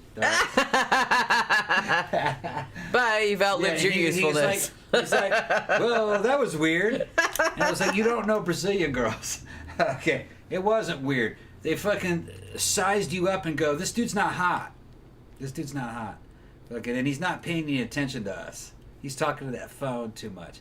and he didn't have. Well, I get that. That's understandable. Yeah, and he didn't have the correct social skills for Brazil. Brazil, you got to be on your game all the time, you know, and you have to be entertaining and high energy. Yeah, that's right. Dance for me, bitch. Yeah, dance for me, bitch. It's like that kind of stuff. And because he didn't pay enough attention to them, and he was too American, which is kind of too stiff, and no, it didn't work. And they gave him a good opening move. You know what I mean? They fucking, hey, like, oh, what's up, Pookie? Pookie jumped through the fucking. Hey, did you scare her? Yeah, she got scared. She's like, "What are you doing, Daddy? Quit waving your arms around." Hey, what did I do? And then they hit him and shit. Fucking, come on, we're gonna show you around there. They were cute girls. They were young though. They were young. They were 17, 18, and he's 30 maybe. But a Brazilian 18-year-old is kind of like an American 25-year-old. A Brazilian 16-year-old is like a Brazilian 16-year-old is like an American 20-year-old. A lot of Brazilian girls are married at 16, 17, you know, and have kids, depending on what their social class is, I guess you could say, what their income levels are, where we're talking about. But a lot of them, they snap them hotties up fucking early. They're pregnant fast. Murder Hornet asked how the cocaine was in Brazil. Expensive, hard to get, quality not that good. Stepped on it a lot. Brazil is not a drug place. Well, it's legal there, is it not? No. Or it was, wasn't it? No, fucking highly illegal. Oh, okay. What am I thinking of? Well, when you go up north, you know, places like fucking Peru and Bolivia, there it's wide open. Maybe that's Colombia is. I think that's I think it's illegal in Colombia, but they're making a lot of it. Brazil, weed can get you into serious trouble in Brazil during the time I was there. What was wide open was alcohol. They didn't care how old you were. You know. I kind of feel like a lot of Europe is kind of like that too. I get up in the morning, fucking go to the fucking lanchonete to get a fucking breakfast. It's called a vitaminas. It's like a smoothie made out of damn Brazilian fruit and avocado with guava and everything, and creme de leche and beautiful fucking smoothie drinks. Brazil was on to the smoothie things for going all the way back to the 70s or the 60s, okay? So I could get one of those. You go in there and it'd be like a Brazilian working street kid, you know, who pushes a damn cart and picks up all the garbage and fucking collects it all. And he's like 8. Running and smoking cigarettes and fucking ordering alcohol first thing in the morning. I'd give him a fucking pauzinho, which is like a little thing of French bread, you know. Because they don't hardly have any money, but they all work. Poor people work there. I wonder how long that kid is going to live. They live as... No, that's part of the life cycle. They can live for a long time. 60s and 70s. It's like something out of I kind of feel like if an 8-year-old kid got to work for a living, then if they want to drink or smoke, then... Yeah, it's basically how Brazilians... And that's totally illegal. Totally illegal. But Brazilian society goes, he's working for a living. Yeah, so... You know. That's okay. Because he's a favela kid. Yeah. You know. And, you know, it's better than running around stealing. So, that little kid was treated like an adult. And it was like something that you'd see here in the United States out of the 30s or the 20s. Yeah, because that happened here. That's the same thing. Because little kids were working back then. Little kids were working. Yeah. And smoking. And drinking. You know? And it was like something out of fucking, you know, the Industrial Revolution of the Europe of the, you know, fucking late 1800s, you know, kids in mine shafts and shit. Same thing. So I've seen it by myself. And I approve in a certain way. It's better that poor kids are like that than poor kids fucking running around feral on drugs and selling drugs and shit. You know what I mean? Like, you could trust that kid. You know what I mean? You could loan him money. He says, look, if I give you this and this and that, we'll do this and that. You could cut a deal with him, and he'd keep his end of the bargain. I see him all the time. Well, because they're, like I said, they're treated more like an adult because they Yeah. work. Yeah. So that for all I know, that kid grew up to be successful because he had a lot of hunger to come up in life, you know. Natural selection. Gramthars also says, best way to treat common STDs. That was another question. Oh, I don't know, man. I'm not a doctor. Bless you, Pokey. I can't give medical advice, bro. She sneezed. Benny Hinn, miracle healer or of diseases or charlatan? You guys know the answer to that question. I don't know. Charlatan. Is that bitch still alive? I kind of feel like I used to watch him because I used to hate watch like a lot of those televangelists because I thought they were kind of like funny, but also like how the fuck do people send these people money? I don't get it. Zach is asking for a good Brazilian movie. There's one of them I can come off on the top of my head called Kiss of the Spider Woman. You'll love it. Oh, that was a good movie. That was a good one. Yeah. It's about a Brazilian transsexual in prison back in the 80s. And she's telling you this story. It's a good. It's called Kiss the Spider Woman. Yeah, that was a good That's movie. A classic flick. The other one was a Brazilian horror movie, comedy horror movie. So what was that? Yeah, called? what was that? That was the one that I was thinking of. Yeah, it was kind of like Ghostbusters. It was called Ghost Hunters versus Bloody Mary or something like that. Ghost Hunters versus Bloody Mary. It was something like that. Yeah, you'll love that one. That was hysterical. See it with fucking super gory and like subtitles. super funny. See it with subtitles. It's like an 80s. It's like a Sam Raimi. Like a Sam Raimi 80s. They've seen all the movies you've seen. They've seen that. And they're going to fucking talk about those movies, but they're going to see, horror movies bring all the world together. They bring the whole world together, right? Yeah. Everybody loves the same horror movies. Yeah. We're all the same species. That's good. And they're all like, I don't know why that makes me so happy, but it's like every time I see a movie from a country that you don't usually see horror movies from, and it's like, obviously, they've been watching all the same. They love Evil Dead, and they just love all that kind of stuff. And, like, they want to make a horror movie, too. And so they make it, and it's just like, that's so cool. That's so cool. But, yeah, so that's a really good one. We saw that on Netflix? No. Netflix, Shudder. Shudder. I think it was on Shudder. I don't know if it's on Shudder anymore, but it was for a while. Yeah, what was it called? Ghost Hunters versus Bloody Mary, or something like that. Something like that. It was Brazilian. Malcolm says, reminding my cousins, my neighborhood friends in Mexico, that do little jobs around town. They chill after work with a beer. I always thought it was cool. And yeah, Brazil's the same way. Yeah, and I mean, I'm honestly not averse. When I was a little kid, it wasn't weird, because sometimes kids would be like, hey, your dad would be drinking beer. Like, my parents didn't really drink, but, you know, my grandparents didn't either. But I know some kids' parents did. And it was just kind of like, so if you had it in the house, they're like, hey, I want to try some of that. And nobody thought it was weird to be like, here, kid, have some beer. You know what I mean? Yeah. That's not terrible. As long as it's, like, in your house. Well, that particular kid would buy a pack of cigarettes, and people would give him a shot, and then he'd buy a shot, and everybody liked him. Because he worked, you know, and he was young. And so everybody helped him when they saw him. There's a big difference between helping somebody that does not helping themselves, and then you see a guy who's this little kid's fucking trying to move ahead, and everybody's like, here, man, you're here. You know what I mean? I'd give him a fucking paozinho and give him a fucking little bread with some fucking, what we call it, little bread, or a little French roll with some ham and some cheese and butter. You know, so you could get them for like a couple bucks. Give him that. So, you know, everybody kind of did that. You know, buy him something when you see him. And then he'd start pushing that cart around, picking up, collecting garbage. Which is, I'm sure, something that most people wouldn't want to do.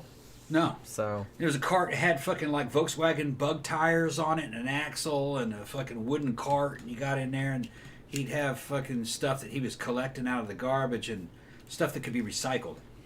That's what he did. You know, like back in the old days, like in Victorian London and shit like that, you always had to have those people that would go around in the middle of the night and they'd have to like clean up everyone's poop from like them dumping their fucking their what do you call those things? The chamber pots. The chamber pots, like out the windows. He was going out on trash day and going through the garbage and finding what could be salvaged. Yeah. That's what he was doing.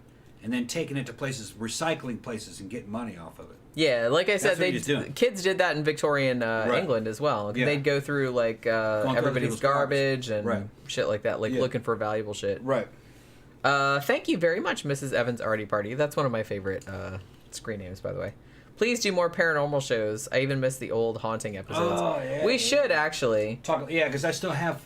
We haven't covered all those damn. That's.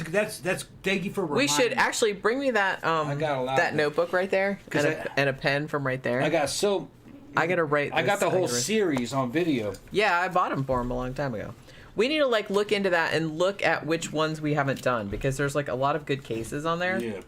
And we actually should do another one because I'm running out of like paranormal stuff. I'm gonna do the haunting episode.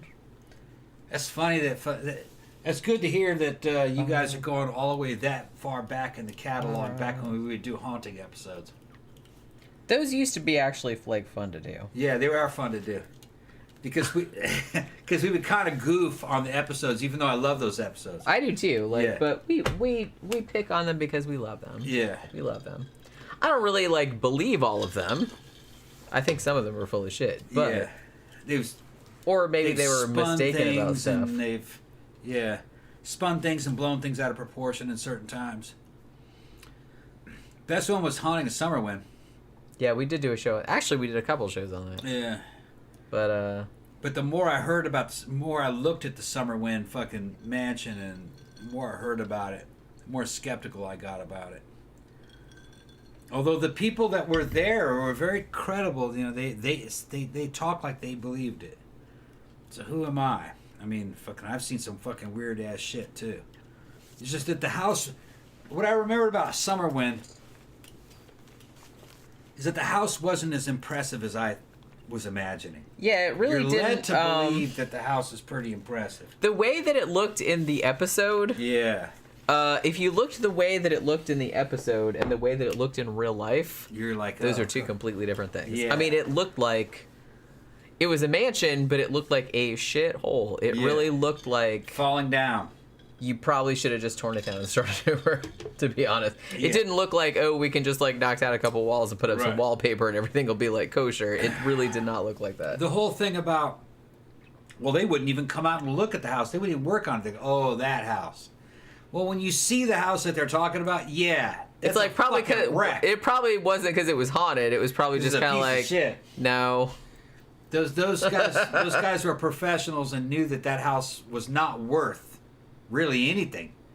You could sink money into that forever and not have anything there. If you were smart, you'd tear that house down and just build another one. Yeah, I do kind of feel like that probably would have been the best way to go about that. Like, it was a cool looking house. I'm sure it was a cool looking house at one time. Yeah.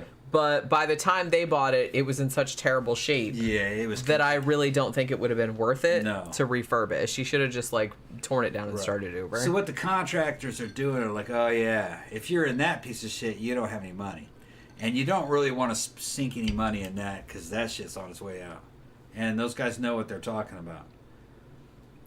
You can go and look at some of these urbex videos, urban exploration videos on YouTube, and see fucking beautiful mansions. Guys will go in there and they'll do an exploration, and they're still mint. A lot of them are still furnished. They got people's stuff in them. They just left their shit there. Yeah, and it's been in there for fucking 10, 15 years.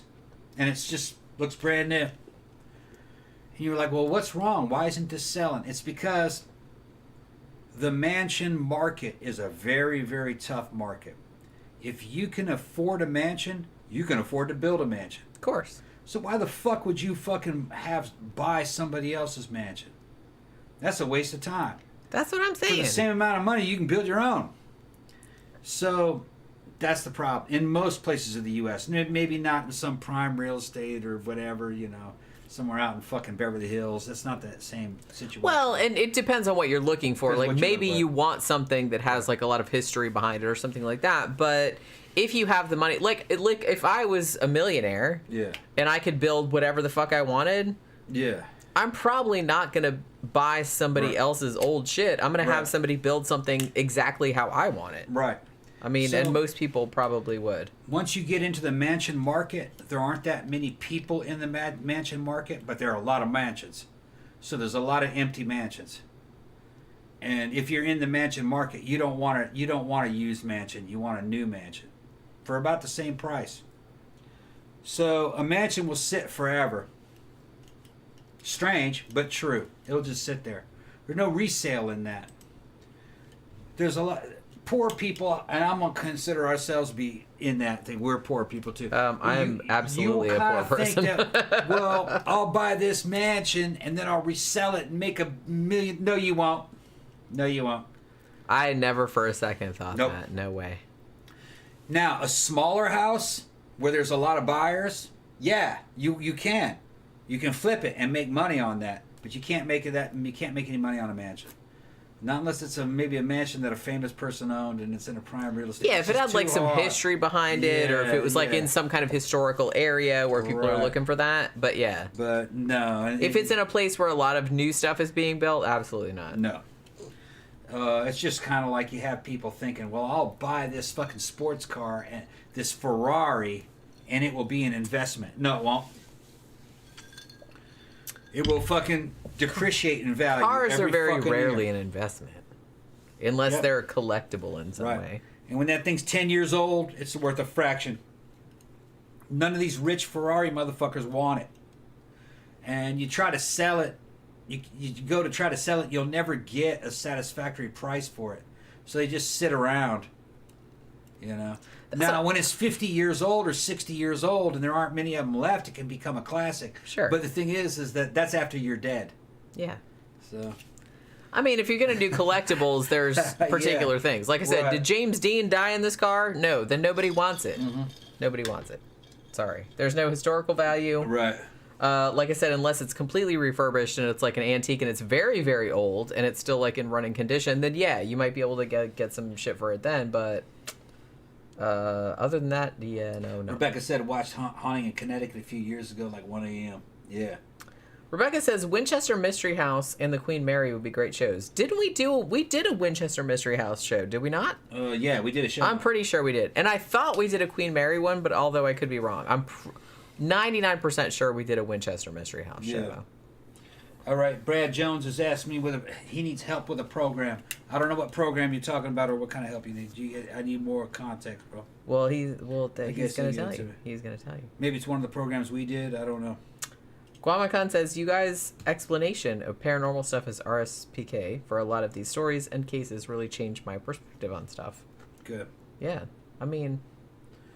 Oh, RSPK is a reality. I've seen it. I'm going to run to the bathroom. It's just that it's rare. It's very rare. And, but it's evidently has reared its head many times over the millennia because a lot of that stuff that fucking... You hear about, yin force and yang force, and the Chinese talking about swordsmen that have abilities. That's where they got all that shit from fucking Star Wars. Star Wars was borrowed from all that. That's what they're talking about. China was around for fucking a long time, so... And they were literate for a long time. So they recorded poltergeist activity, but they just kind of had their own cultural spin on it. Now, that doesn't mean everything the Chinese say is true, because they believed their Chinese medicine is full of shit, in general. Although I will say this. After my motorcycle accident, when I was in the Army, they sent me to Brazil, because that's where my actual legal residence was at the time, for convalescence. And I was having real fucking bad back pains, and they had a Brazilian doctor. He's half Brazilian, half Chinese, and his name was Dr. Ciarra. And I went in there for a special kind of acupuncture treatment that worked. He was sticking needles in my back and then attaching electrodes to them and shocking certain muscle groups. And it worked, man. It actually kind of relaxed certain areas of my back, and fucking he repositioned tendons and popped them into place, and it was kind of like massage also, and he straightened my back out, kind of like chiropractitioner and stimulating muscles, working them to exhaustion. Which you would think, like, what the hell would that... Well, your body's recuperative abilities are going to go to the areas that were hyperstimulated. It worked. So certain aspects, he was using real modern, high-tech acupuncture on me. But they were using electrical stimulation, too. It worked. But a lot of therapies work. It's just a therapy. You know. Brad says weight gain and strength training. I don't want to disrupt the show, but how can I reach out? Wait, who's talking about Brad that? Jones. Asking you about like weight training and stuff. Okay. Probably the best thing to do would be like contact you on Facebook because that's usually how you. You get me on Messenger. I'll talk to you more about it. But he's under Thomas Ross. Yeah, everything has to do, or you can find me through context on Jenny's page or the 13 o'clock page. You'll be able to find me on there. But in general, I don't know how old you are or how much you weigh. It depends on what your situation is right now and what it is you're looking for. Every person is different. But weight training. Lift weights always. I don't know how old you are, but always lift weights and eat right and try to lose fat. Try to gain muscle.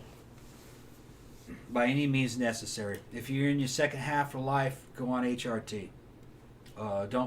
If your teeth fall out, replace your teeth with false teeth. If your hormones stop flowing, replace those hormones with synthetic hormones. Hormone replacement therapy. Yes. Hugo says, you did a show about Winchester House. Yeah, I thought we did. Yeah, we did. It's one of my favorite shows. Yeah. I liked Tom's input. He was on point. That was actually like a really fun show to do, I remember. Because that is like some fucking crazy shit right there, that house. Mm-hmm. Honestly, I would actually like to go there in person and see that shit. That Winchester House. That's in California, yeah? Yeah. You've never been to it, though. Never been to it. No. I would actually like to go to it. I don't think she was... I don't think that she was crazy or thought it was ghosts or anything like that. I think she had other reasons. I think she was lonely and just wanted to shop. Yeah, and she was just kind of like, hey, I'm going to try this shit out. Yeah. I get it. And she has all these cute guys in the house working all the time, so she can socialize. Yeah, it might have been that. And yeah. You know how old ladies get. Yeah. Well, I think she started that even when she wasn't old. Yeah. But that's a good way of getting people to pay attention to her. And then she could go out and talk to the workmen and go make them stuff and go look and see and talk. Because, there was nowhere to go in those days. Especially for a woman of her age. Where is she going to go? Yeah. At her age. And she was real interested in different architectural styles and stuff like that. So she had the money, so she was just kind of like, hey, I'm going to try this shit out and see how that works. What she was doing was the kind of like in the modern terminology, but she was doing online shopping. You sit here with your tablet and your phone and you shop online and buy things. And that's what she's doing. She's at home shopping and buying things. Yeah. Yeah. Which they could do back then. Yeah. Before they had, before everyone could do that. You have to have an excuse for it, so you bring in the new age stuff. And that was like all the rage back in those days. So she's like seances and yeah. And honestly, I love that kind of shit. Yeah. I love all that kind of, I don't believe any of it. I think all of it was fake. But just the whole aesthetic of it. Yeah. I love the whole time period of the 1920s when everybody was super into spiritualism. Yeah. And they're all having seances and Harry Houdini shows up to debunk that shit. I love all that kind of stuff. I love all that kind of stuff. That's what she was doing. Yeah. She was probably the kind of chick that would walk around in a black dress, veils and shit. Yeah, she's a proto-goth. Yeah. And she'd look at the weird architecture and the shit that she built. She'd walk through there with candles and shit by herself. See, that's why I don't think it's that weird, because I'm that sounds like some shit I would do. Yeah. If I was alive back then. If I was in that situation, I wouldn't believe in ghosts or nothing like that, but I would be doing that shit totally. If I had the money. Well, there was only so many ways you could entertain yourself back in the 80s. That's what I'm saying. Right. That's what I'm saying. You had to think of some shit. Yeah. So she invented a way. There was no movies or, there was no internet. Yeah. You could read books and stuff, which is cool because I still do that now. But her whole thing was to have guys come over and work on the house. Yeah. Build her some cool shit. And she'd walk around in it. It has to. To be honest with you, it has to have been for certain types of women back then. it was probably really frustrating because I kind of feel like you were really like limited in what you could do. You weren't really allowed to have like jobs, or you weren't really allowed, and especially even if you had money and stuff like that, you were just kind of like, you were just sort of expected to sort of stay home and sit around. Yeah. You know what I mean? So I imagine they got like really bored. Yeah. I imagine they got really bored. Yeah. So they were kind of like coming up with all kind of fucking shit to entertain themselves. She was a single woman that had a lot of money, so sure. She was in a very different situation than most women of her time. True. Okay, Gramthars has some more topic suggestions. I love these. These are always really good, I have to say. Best goth music for romance time. Oh, okay, I got some answers for that. How to get into the porn industry. Oh, okay. I don't know if I have too much experience in that area, but we'll do our best. Best places to have your cremated ashes spread. Worst first date you ever had. These are super good. All right.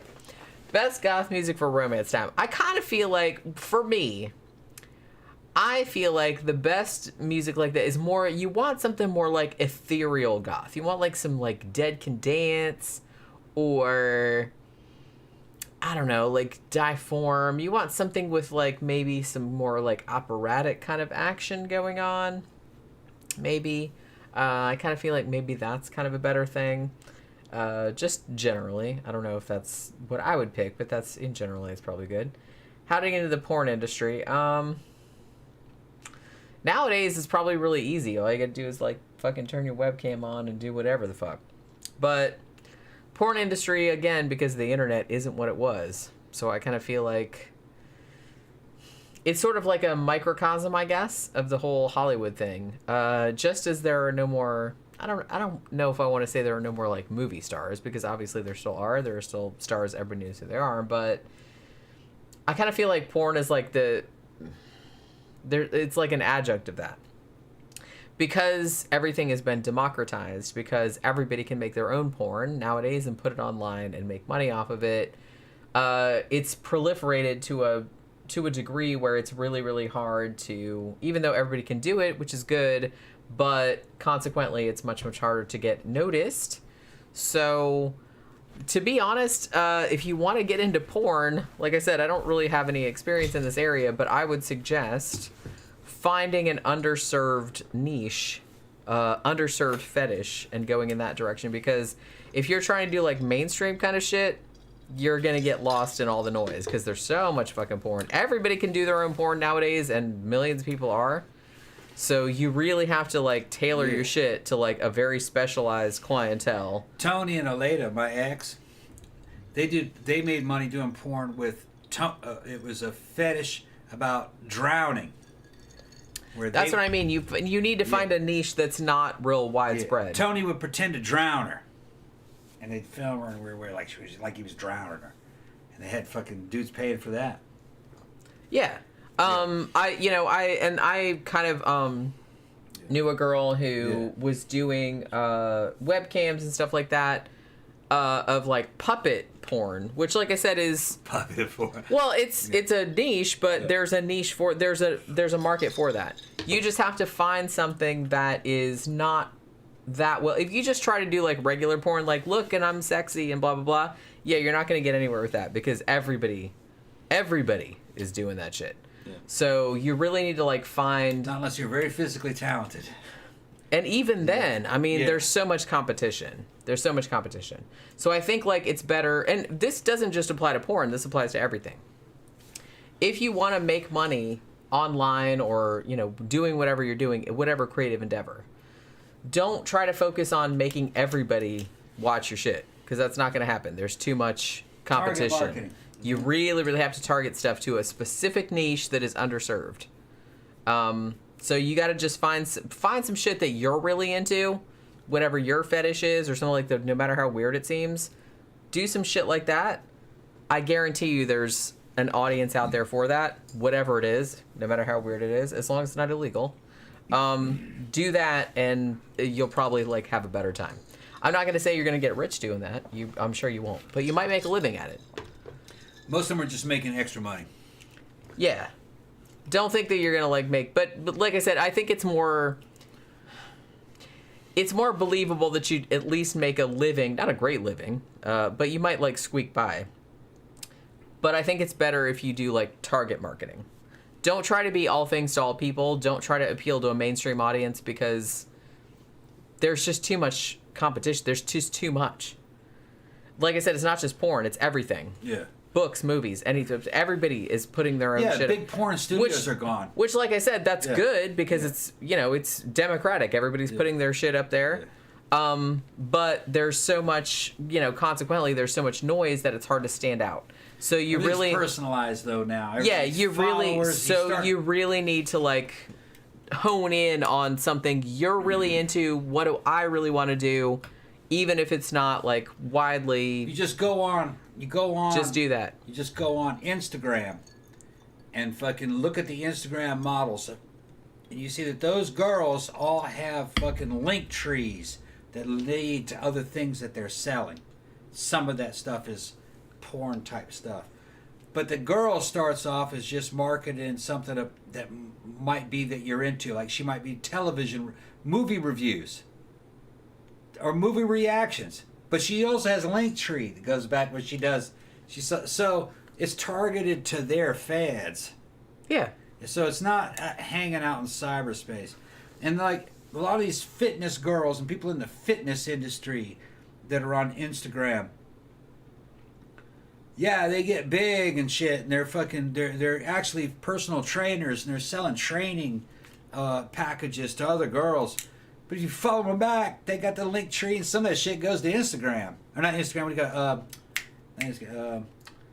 Fuck, what's the word I'm thinking of? I don't know. OnlyFans? OnlyFans. Yeah. It goes back to OnlyFans, and they actually have fucking solo fucking videos of them fucking doing themselves and doing all kinds of weird shit. That's not their main income. It's many income streams coming out of that person. That's another thing. You need to diversify. Yeah. And honestly, once you get a fan base, you kind of have to be like, well, if I have this fan base that likes me because of my horror movie reviews, for example, then maybe for special people, I can sell them this other thing. Hey, here's a video of me jerking off. Like, you know what I mean? Or, I'm not doing that, but I'm just saying that you can do that. They are doing it. Because they like you as a person. They like you as a personality. Because they know you first. So they feel they know you through your shit. So I kind of feel like that's probably the way to go about it. Like I said, you're probably not going to get rich that way. Some people do, I'm sure. But they make a living, though. You could probably make a living. Not, you like I said, you're not going to get depending on the person. Depending on the person. Now, this is great, of course, because it cuts out all the parasitical middlemen that used to be around. The old school porn industry of the 70s and the 80s and the 90s, when you had to fucking hire dudes with cameras and all this equipment and all this shit. Those dudes were fucking parasites. All right? They basically owned those girls. They got a very little. They paid the girl next to nothing, and then they turn around and fucking make a lot off those videos. It's great that it's democratized now through technology. That girl gets most of her money. Well, she can make her own movies. She make her own movies. She doesn't have to hire some creepy ass motherfucker to make it for her. And she can do it in the privacy of her own home. And yeah, you might have a tech platform take a cut, but so be it. Because they're providing her service, that's okay. Which is to bring that to I am market. totally not bothered. Like I said, I publish my own books. I publish my own podcasts. And I have to pay. Right. I pay, monthly fees. I pay, like, shit like that. I pay a cut, like, every time somebody buys a book or something. But I don't mind that because it's like, hey, that's a platform that I never had before. I couldn't do that on my own. Read what Zach says. Yeah. Well, I wanted to, like... Send me the $5. Thank you, Zach. My favorite thing that's been democratized is filmmaking. The fact that you can shoot a movie on your phone these days is amazing to me. Honestly, I think that's awesome. And as I said, anytime you have something like that, like I said, now that the technology is so cheap, 90% of the stuff is going to be crap. But 90% of the shit was always crap. Yeah, and now some of the shit's really good. And honestly, I've seen some indie movies, like some indie music stuff, like people just recorded shit in their house and stuff like that. It was fucking amazing. Well, another thing that's been democratized is music videos. I've been listening to music videos on a channel on YouTube that it's called OMF O'Keefe Musical something or other. And it's kind of like a school, a music school for young people. Okay? So it's kids, like School of Rock. And they make videos. Oh, that's so cool. And a lot of them are teenagers, all right? And man, I was listening to one of them. Fucking, you guys can find it on YouTube. It's called, I think it's 8-year-old kills it on fucking Freak on a Leash, Korn Freak on a Leash cover. And it's actually the band is teenage guys, a garage band, and they fucking kill it. They're really good, guitarist and fucking and the drummer's a little kid, but one of them's little sister's out there playing hopscotch in the front on the driveway, and she goes into the garage and all of a sudden starts doing Korn. Does the video of the Korn, and she's fucking kills it. She kills it, and she's 8. And that channel See, kids kick ass. Right. They can. And the video is shot in the garage with, I guess, probably just a phone. Probably. But the way it's edited, it's better than anything that we had in the 80s. See, I love it. And I love that girl fucking kills it, fucking singing Korn. I love it. And that same channel has a bunch of kids doing stuff. 9-year-old girl singing fucking Thunder Kiss 65, a zombie, fucking white zombie cover. And it's I've seen that. Yeah, that's good. Yeah, and it's like the older brothers are fucking doing all the fucking, 18. See, how fucking cool is that? And they how fucking cool it became is that? kind of like a thing to have your little sister come in, Sure, and do the vocals. You know what I mean, on these fucking really heavy songs. Yeah, and it works. It works. It's funny. It's funny, but you can still jam to it. sure. You're like, See, I'm like, my ass is old, and I think that's like fucking awesome. I think that's awesome. Yeah, and then they walk off. Then they walk off and get on a tricycle. And then they get on the big wheel and ride away. So it's funny. And I love that they're self-aware enough to do that. Yeah, they're just look, I'm still a little kid. Bye. Yeah. Here's my Hot Wheels. Yeah. And then, like, in the background, you see the neighbors are jamming out. Because it's done in the neighborhood. Sure. Well, back in the day, that would cost fucking hundreds of thousands of dollars to produce something like that. Now you can do it for nothing. And all your neighbors would have complained. They'd be complaining. And then you look, and it's got like 2.4 million views. Because come on, who doesn't want to watch that? What the fuck? You know what I mean? You're like, that's that awesome. would have been a hit. Come on, it's awesome. And in the early MTV days, that'd have been a hit. But see, the thing about, some of these new kids coming up, man, with the metal scene, these kids are 14, 15, 16. With these guitars, they fucking kill it. Really good. Doing covers of fucking Slayer, like War Ensemble, reproducing perfectly Ozzy Osbourne, Metallica covers, and they're just like, God damn. And they're like 14, 15 years old. It's not the same as it used to be, because there used to be, before the internet was, ubiquitous, there used to be like a generational gap. Yeah. It's like, when we were kids, it's like, our parents were like, what is this nonsense, blah, blah, blah. So it was just kind of like that. Like, less so in our generation. I think Generation X was like kind of the first one that our parents were still kind of like cool with it. Yeah. They didn't, and they were still kind of like using the technology too. It wasn't like as drastic. But after us, like, I kind of feel like when Generation X started having kids, then it got to a point where generations became a meaningless distinction. Yeah. Because after the internet came along and everything is online from forever, always. So I kind of feel like it didn't really matter like when stuff came out, because even if you were 12, you could discover stuff from like fucking 1950s and you'd be like all into it. Yeah, that's it. It didn't matter, like. Yeah, that's it. That's the girl that comes in and starts killing it on Korn. It's fucking hilarious. She picks up the fucking mic and then she's and she's scowling at the. She's scowling and shit. Look at her. She's adorable. Yeah. Look at her ponytail. Yeah. Oh, I love it.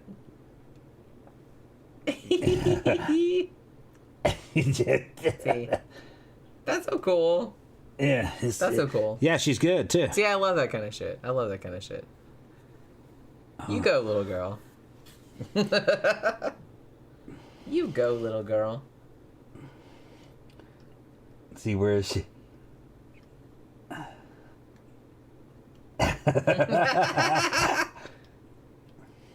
I don't want to get a copyright strike. Well, I guess it probably wouldn't matter because it's a cover. It probably would, but okay.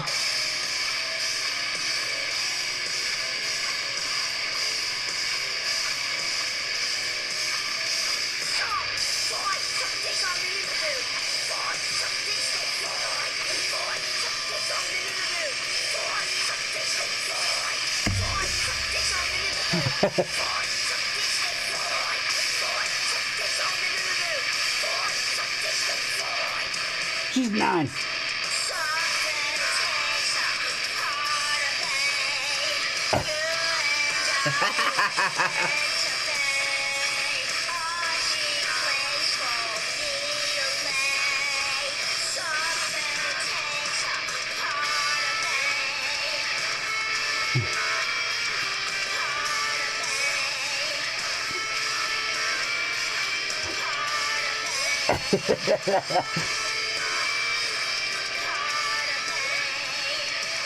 Pretty good for 9.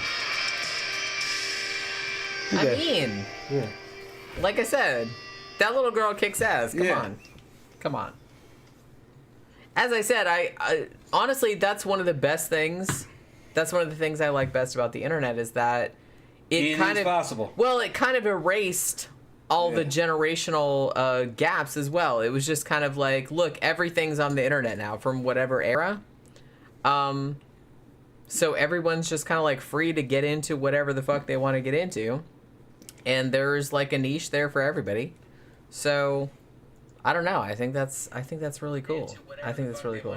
Well, Guamacon says, well, yeah, you're... Yeah.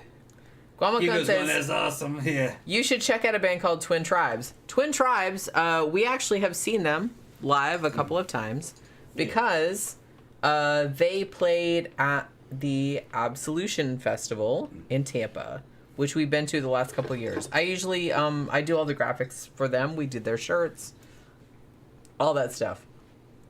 If you don't know, in Tampa, they do a 3-day Gothic industrial. It's not industrial. It's more like Gothic, old school Gothic death rock, dark wave.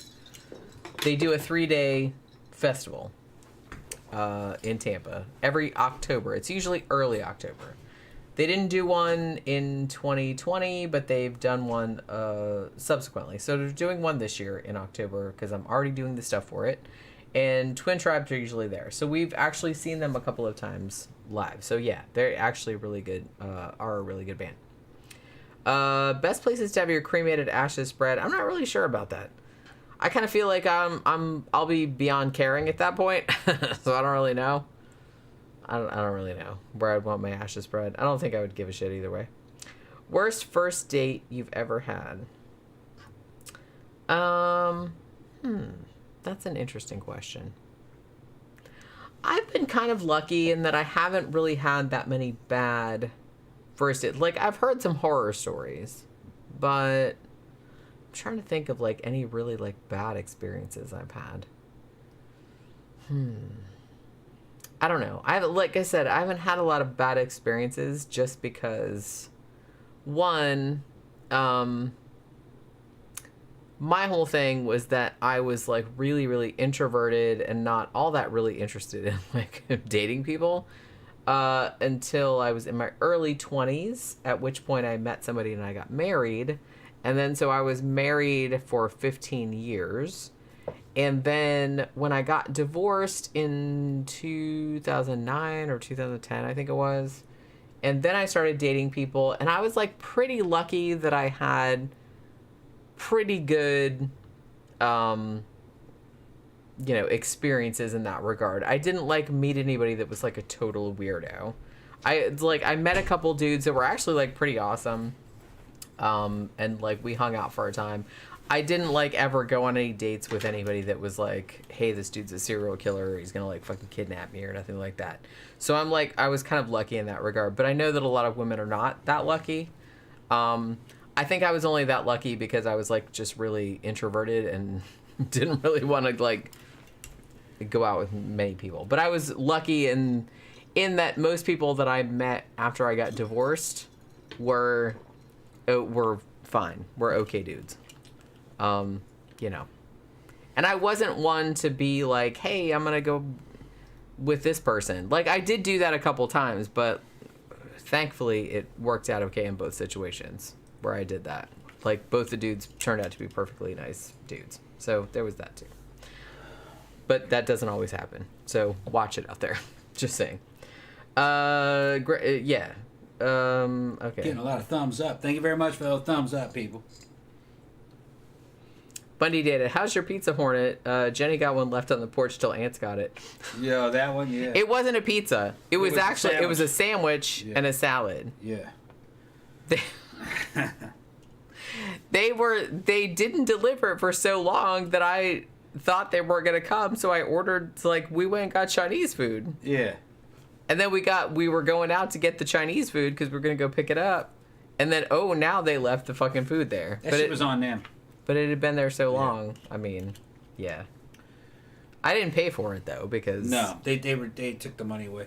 Or they discounted it. They did. Well, yeah. They felt really bad. They sent me, all kind of coupons afterward. Yeah. Which I didn't use. But honestly, the other day, when you weren't here, I was just kind of like, what the hell? I'll order from Domino's again because I was too lazy to go and get anything. You got it, yeah. And I did, but I didn't do the thing. Well, that was a couple weeks back. Right. So I got I just got a sandwich. But I made it so that I watched for the driver. Mm. Well, they have a thing now, and I don't think they had this even a couple months ago when I did that shit. They have a thing now where it tracks the car, to your house. Which is nice. Amazon started doing that too. Yeah. Do you know that Amazon's losing money now? I'm into They lost $2 billion last year. That's some shit, man. How's that possible? They lost money. A couple billion. I don't know if that was COVID that got them or what. Probably. But a lot of... Although you think that Amazon, they would have been benefited from COVID because a lot of shit isn't fucking working. Y'all know what's going on, bro. Fucking a lot of people are hurting. Yeah. Fucking Disney's fucked. Netflix is fucked. What else was fucked? People, you guys remember who it was? It's just, whatever. Oh, man. Agnes Alcohol's starting to kick in. Alcohol is starting to kick in. Yeah, I've noticed. Yeah. Agnes says, where do you sell your books? I'm interested. On Amazon. Amazon. Yeah. Yeah. What you do... I'm going to tell them. The first book you got to get, okay, is Unseen Hand. Her compilation of all the fucking poltergeist cases that she dug up. You will love that book.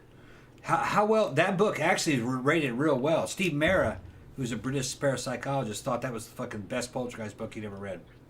It's a great compilation. I did a lot of work on that. Yeah. Well, I wrote a couple books with Steve Mera as well. Yeah. Those are good also. Talking about his cases. Yeah. And I would start with Unseen Hand. And I did some true crime shit too. That's right. And the true crime shit is good too. But I was saying if you're into the paranormal aspect of 13 O'Clock, get Unseen Hand first. If you're into the true crime version, get Faceless Villain. Faceless Villain series. It's 3 books. It's 3 volumes. Right. It's Unsolved Murders. Unsolved Murders going way back. The first volume is 1900 to 1959, I think. And then the second volume is 1960 to 1979, and then the third volume is... And we rarely plug books on this show, which we should start plugging more, because there's a lot of sales out there that people don't even know. You know what I mean? But me and Jenny, we're not... We're business-minded, but when we get caught up in the show, we're having fun, and we forget to plug. Well, and to me, it always seems like, here's the thing. It feels like you're begging, That's what I'm saying. Yeah. And it's like, I've had people tell me, people that have known me for years and years, have come up to me, like, in person, like at the club, like friends of ours. Yeah. I didn't know that you wrote books.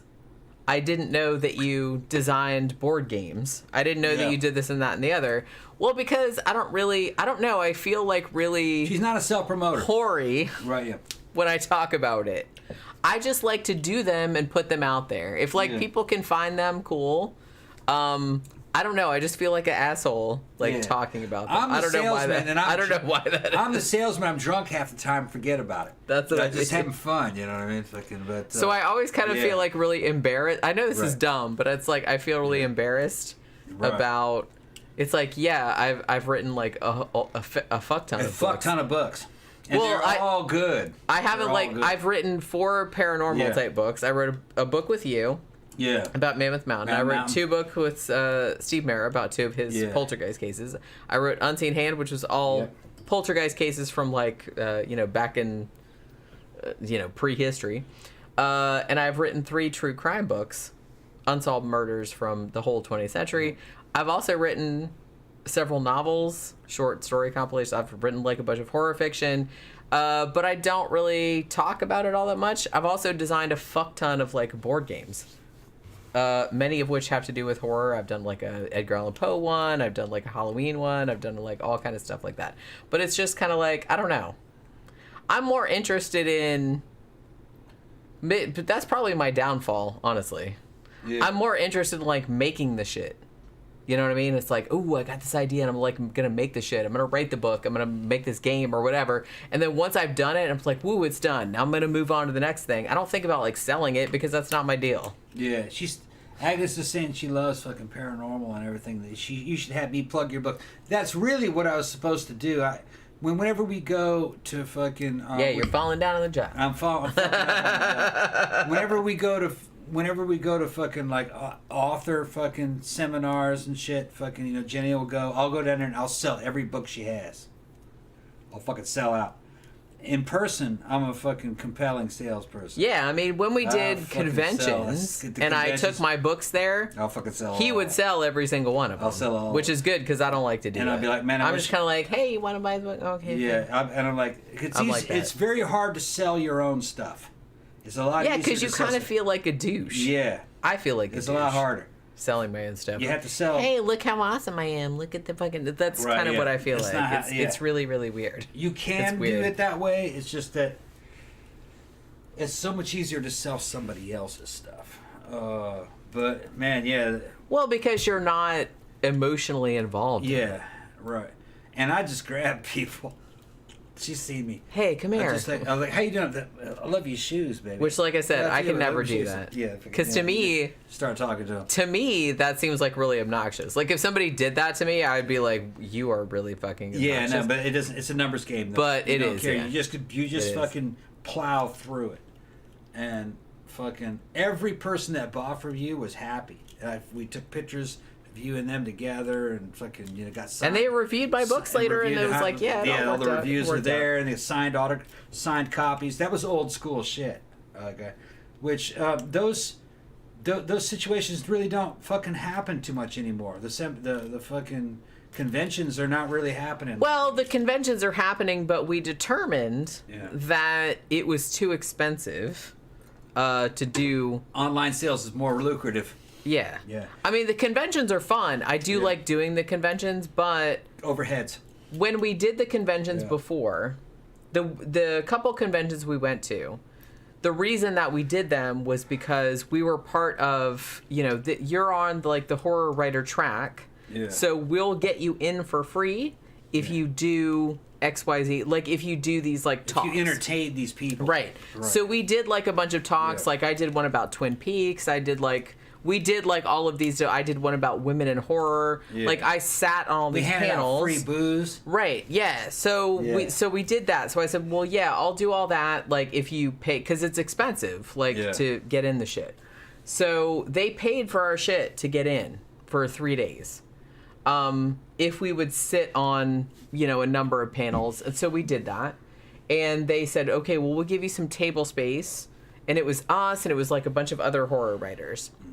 So bring your own books, bring your own merchandising, shit, whatever. So we have all this table space for you. So we did that.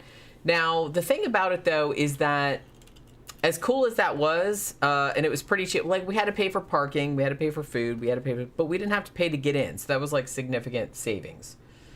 But the thing about it is that, I don't know, I kind of feel like if you're a horror writer, they kind of, like, stuck all the horror authors up on the second floor of the convention, a little bit away from the main action. Because I kind of feel like the main action was, you know, all your horror sellers and all, like, the, you know, people that have been in horror movies, you know, like Bruce Campbell and all those kind of people, like, you know, Tom Savini and all those kind of people. They were there. And then, like, you know, horror writers, horror novelists, they're like, we're going to shove you up in the second floor. So I kind of feel like a lot of people that came to the convention didn't know that there was, like, a second level where there was other shit going on up there. You know what I'm saying? So I kind of feel like there was that issue as well. So we kind of came to the conclusion that it's like, is it really worth it? Because I have to spend a lot of money, like, buying books to sell at the thing. Like, I get them much cheaper, obviously, but, you know, I still have to spend hundreds and hundreds of dollars, like, buying huge amounts of them. It ends up being kind of a wash. You put out a couple $100, and then you might make $100 and something bucks or a couple $100 back, and maybe you gained $50 profit. Yeah, I think I maybe ended up profiting like $100 something dollars, maybe. Because like I bought, how many books did I buy? I bought like several $100 worth of books. Yeah, 30 or 40, I think. I bought several $100 worth of books. We sold them all, which is good. Yeah. But we also had to, we didn't stay in the hotel. We drove there every day. It was 3 days. With the gas and all that shit. But with the gas, food, parking, we didn't have to pay to get into the convention. They paid for that, which was good because that was a significant savings. But parking was $15 a day. Yeah. Gas, not cheap. So we kind of like figured out, it's like, well, we probably made like zero money. Like after I think we made more. Or we made like a little bit. I think we made a little bit. Between 50 and 100. But the thing was that was a lot of work. It was fucking like a 2 or 3 day It was a good time. I had a good time. Fun. We had a good time doing it. I'm not saying that. No, we partied during all that. Sure. We did make some money, but they were like, wait a minute, hold on. That was only $100. Profit. Fucking, you know, if you can have sometimes if you have a good online month, you fucking topped that many times over. So why did we do that? You know what I mean? Fucking, yeah. I kind of feel like it'd probably be more worth it. It's not the 90s anymore. If we were bigger. Yeah. Because I do kind of feel like, although we were the biggest ones there, because all the other authors didn't sell shit. That's true. We sold the most. And the weird thing about it was that when I did, because I did a couple of panels. Yeah. Like I did at least 1 or 2 panels a day, which, like I said, they asked me, it's like, hey, we'll pay for your shit if you'll do some panels. And I was like, yeah, fine. So I did, like I said, a women in horror one. I did a Twin Peaks one because I'm really into David Lynch. And like after one of the panels, I don't remember which one it was, but I had like a couple of people come up and be like, oh my God, I'm so into your like 13 o'clock show. And that was like, and they wanted their picture taken. They were like big fans and stuff. And I was just like, that was like mind blowing. That was like really the show cool. Was almost bigger so than some people like knew who we were, which was really cool. But I don't know. I just kind of feel like, we should be bigger before that would be worthwhile. Yeah. Although we did have a good time. Well, and I'm glad that they paid for us to go. You got to keep it in perspective. We sold more copies than any author at those things. Blowed them out of the water, and they were mad. I think they were kind of upset. I think they were kind of upset. Because I'd sit there and just fucking sell, and they wouldn't sell a single fucking book. Not a single one. Because they don't have any sales experience, you know, and they didn't have the confidence. Writing and selling are two very different skills. Yeah, it's very different. Okay. I'm not a big seller person. And together, me and her can kick ass. Like I said, if she gives me something to sell, I'll fucking sell it, especially if I'm in front of you.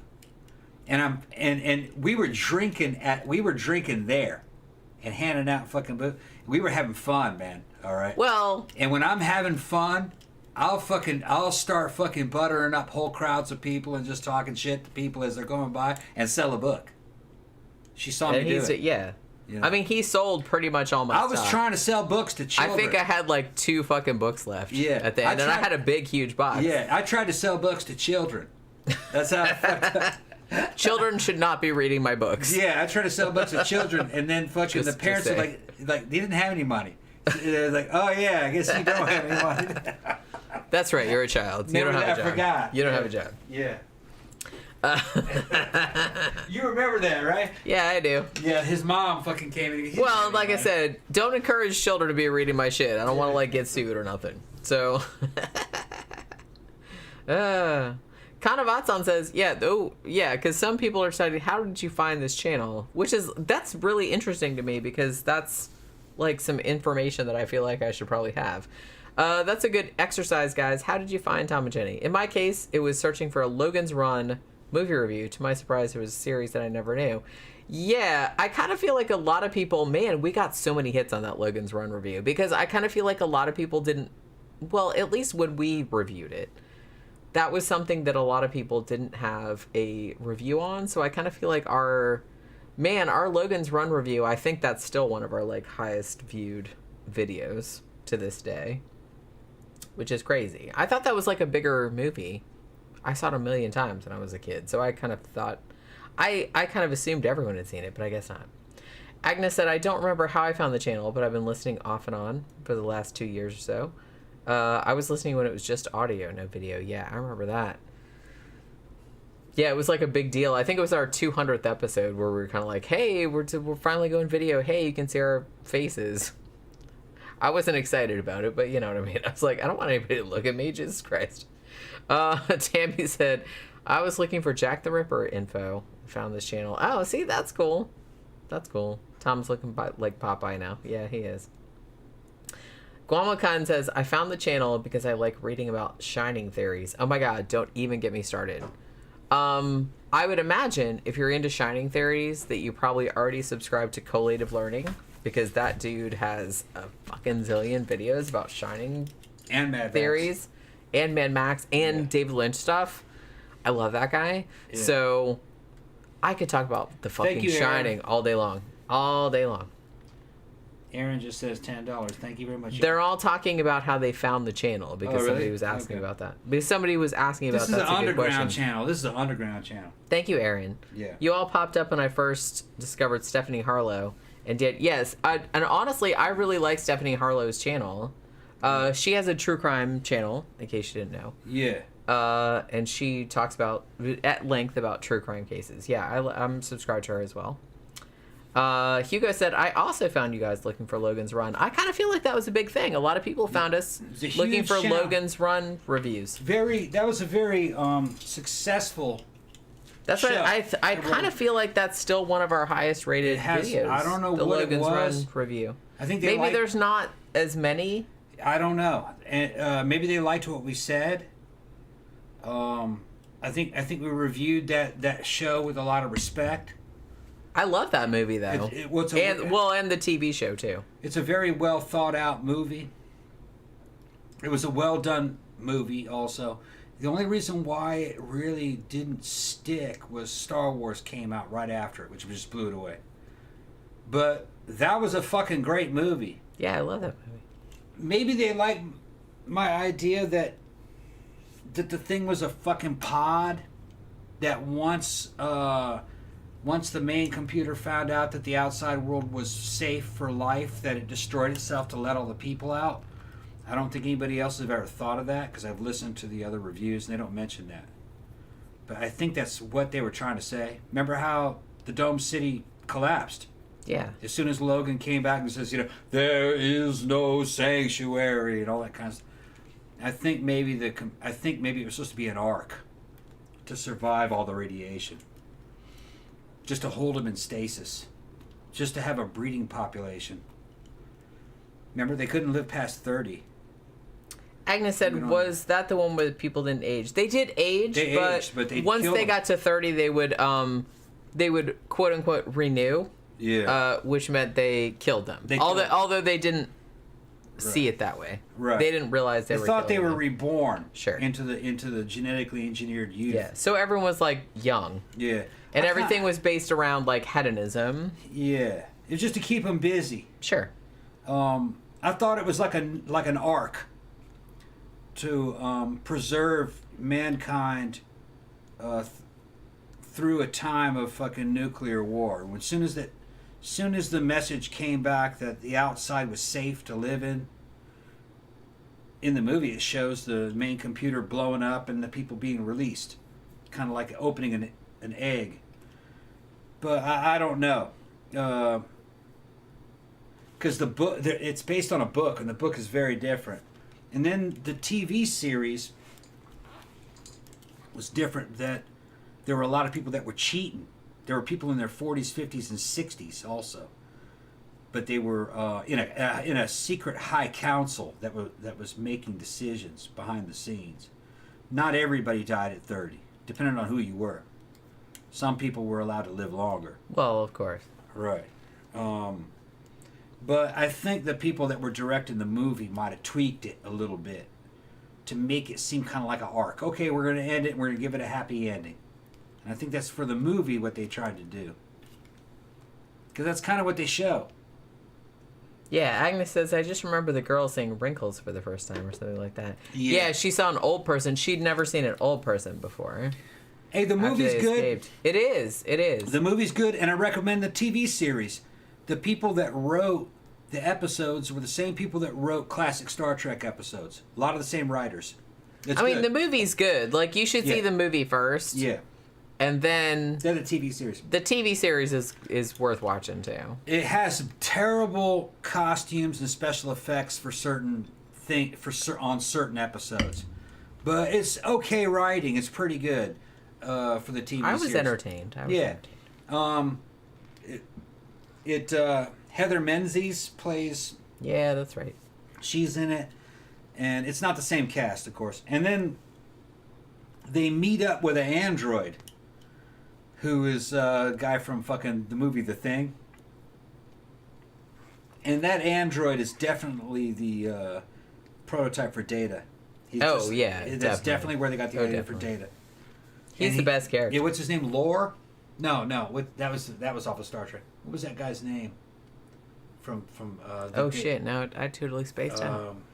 Thank you, Alan. Alan just sent us $9.99.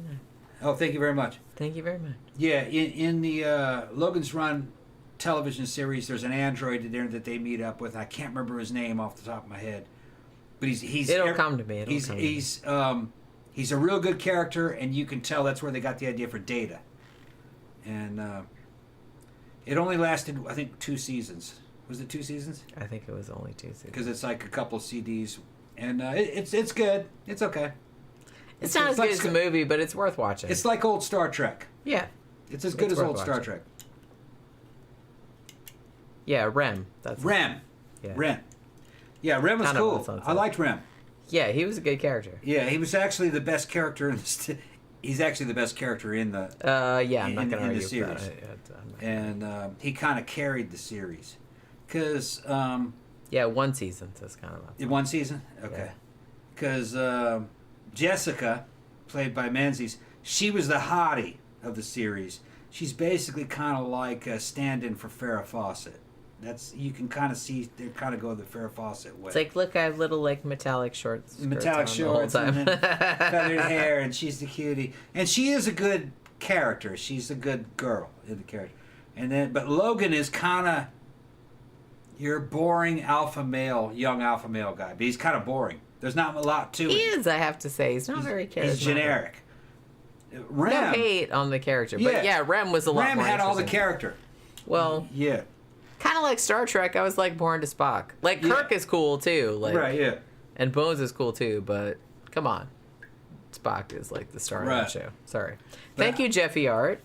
Jeffy Art gave us a super chat. I found your channel by stumbling on your Herb Baumeister episode. Oh yeah. During COVID. I remember Tom's quote, if you're going to be gay, be power gay. Be power LOL. gay. Don't be the submissive gay. Okay. Be the power gay. I don't know what you're talking about. Bro. So we never know. It's been so long ago. So we never know. I don't remember the context. That's kind of how I feel about it. I'm like, look, Remember the context. our channel, honestly though, here's one thing I will say. A lot of horror channels, because I subscribe to a lot of horror channels, horror review channels, books, movies, whatever, because I'm into that. But a lot of them don't have as many subscribers as we have. We have, what, 12,000? Yeah. Which is not great in YouTube parlance. But honestly, a lot of the channels that I really like, Yeah. the horror ones, have a Yeah. lot less than us, Yeah. like less than half. So I'm not really all that concerned about it. No, Agnes Lamb says Farrah Fawcett wasn't in it, but Heather Menzies is obviously a stand-in. I mean, she has the same hair and everything. And kind of the same look, and it's because I was a kid in school when Logan's Run came out, and what most guys in the third grade were saying was that Farrah Fawcett was in it, because everybody had a poster of Farrah Fawcett.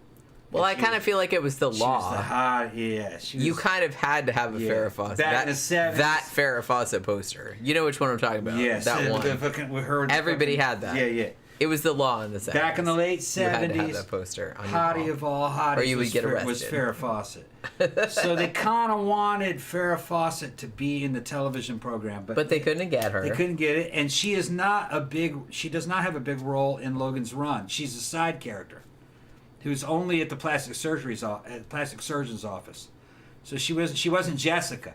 Jessica was fucking hotter though, if you ask me. She had much better legs. She was that British actress. What's her name? Heather Menzies. Well, no. Who are you talking The about? British actress that played Jessica in Logan's Run. Oh, Jenny Agutter. Jenny Agutter, right? Jenny Agutter was fucking hotter than. Well, and she was in like lots of Yeah, movies. Jenny- Other than that, yeah, she was actually hotter than Farrah Fawcett. yeah, I'll agree with you on that. Jenny Agutter was super Yeah. hot. Super hot. Farrah, though, in the late 70s, had kind of a new flair. She had feathered hair. She was cooler, I guess you could say. But Jenny Agutter was But not hotter. cool. That's the thing, though. It's like I kind of They feel like considered her cooler. She was a bimbo. She's a bimbo. that's what I mean. Yeah. I kind of feel like look, there's bimbo hot, Yeah, and then she's there's bimbo. like actual hot, Yeah. and that's kind of like the difference between like look, Farrah Fawcett hot, but that's like bimbo hot. Yeah. I'm not making a judgment on her as a person. I'm just saying like Yeah. the look of her and She's like a the bimbo way hot, people yeah. perceived her. Yeah. That was bimbo hot. Yeah. Jenny Agutter was just hot. Jenny Agutter was just like hot Yeah. all around. Like she Yeah. was probably like super smart, and she was Yeah. just like I don't know. She was like there was something Well, really even sexy in about her. Logan's Run, she was supposed to come across as like kind of competent and intellectual. All right? Yeah. But she had a fucking. And to me, that's way hotter. She had a set of legs on her, and a fucking great waist, and a beautiful face, and she didn't have real flashy haircuts or anything. She's just Yeah, she was just real like good- naturally real good hot. look. She didn't like. right. There wasn't like a whole to do. The Khan said he found us through Star Trek Continues video. When he saw Star Trek Continues series when it ended, he cried. Dude, so did I. The end of Star did Trek too, Continues, kinda. man, you're choking up. Yeah, You're I did choking too. up. I did too. When No shame. Yeah, if you guys have not seen Star Trek Continues, it's free on YouTube in did too. HD. Watch it. It is the final episode of the original Star Trek. It's the final season of the original Star Trek series with Kirk and Spock. They flesh it out so it mates up with Star Trek: The Motion Picture of what happened to Spock and what happened to the fucking. It's very good, a lot of people that worked on that also were writers and people that worked on the original Star Trek. The guy who played Scotty in it was the son of the guy who played Scotty. Yeah. It had it's just got a very good cast. Of course, it's not the original cast, but they do. But a really it was good job. everybody that was like they were really, Yeah. really into the original They're Star Trek. really, and it is, And they wanted to Right. recreate it as faithfully as possible. It's the same aspect ratio. It's the same fucking music, same score. I love the that. way it's I shot, love and it's that. shot in HD, and it's the same writing, and it all fits right They in. wanted it to look exactly the Yeah, same. it is Exactly the pure classic Star Trek. And they even go back and do a mirror episode to find out what happened in Mirror Mirror. What happened to Mirror Spock? That one. What him? What happened to him? Sexy as. Yeah, what did he do? Where's Did he actually have the revolt? And yeah, he did. He launched a rebellion. I think it's episode 3. But just go back and watch the whole series of Star Trek Continues, and they'll fucking, it picks up where the original series left off and goes right to fucking Star Trek the Motion Picture. It even ends with the fucking theme of Star Trek the Motion Picture. I mean, they put a really lot of thought into it. And like I said, I appreciate that. Yeah. Anytime anybody's like so nerdy about that, that it's like, we want everything to like fucking fit into this gap. Yep. Bitch, I see you. I respect that. Yeah, I do. And the guy playing Kirk is... He is a Trekkie extraordinaire. Yeah. And he's not doing a Shatner impersonation. He's just doing Kirk. He's channeling Kirk. He has a slightly different way of doing it, but it's close, man. It's real close. He said he could impersonate William Shatner. Well, it's easy to impersonate. He didn't want to do that. He wanted to just do it his own way. Yeah. What's his name? Vic Mignogna.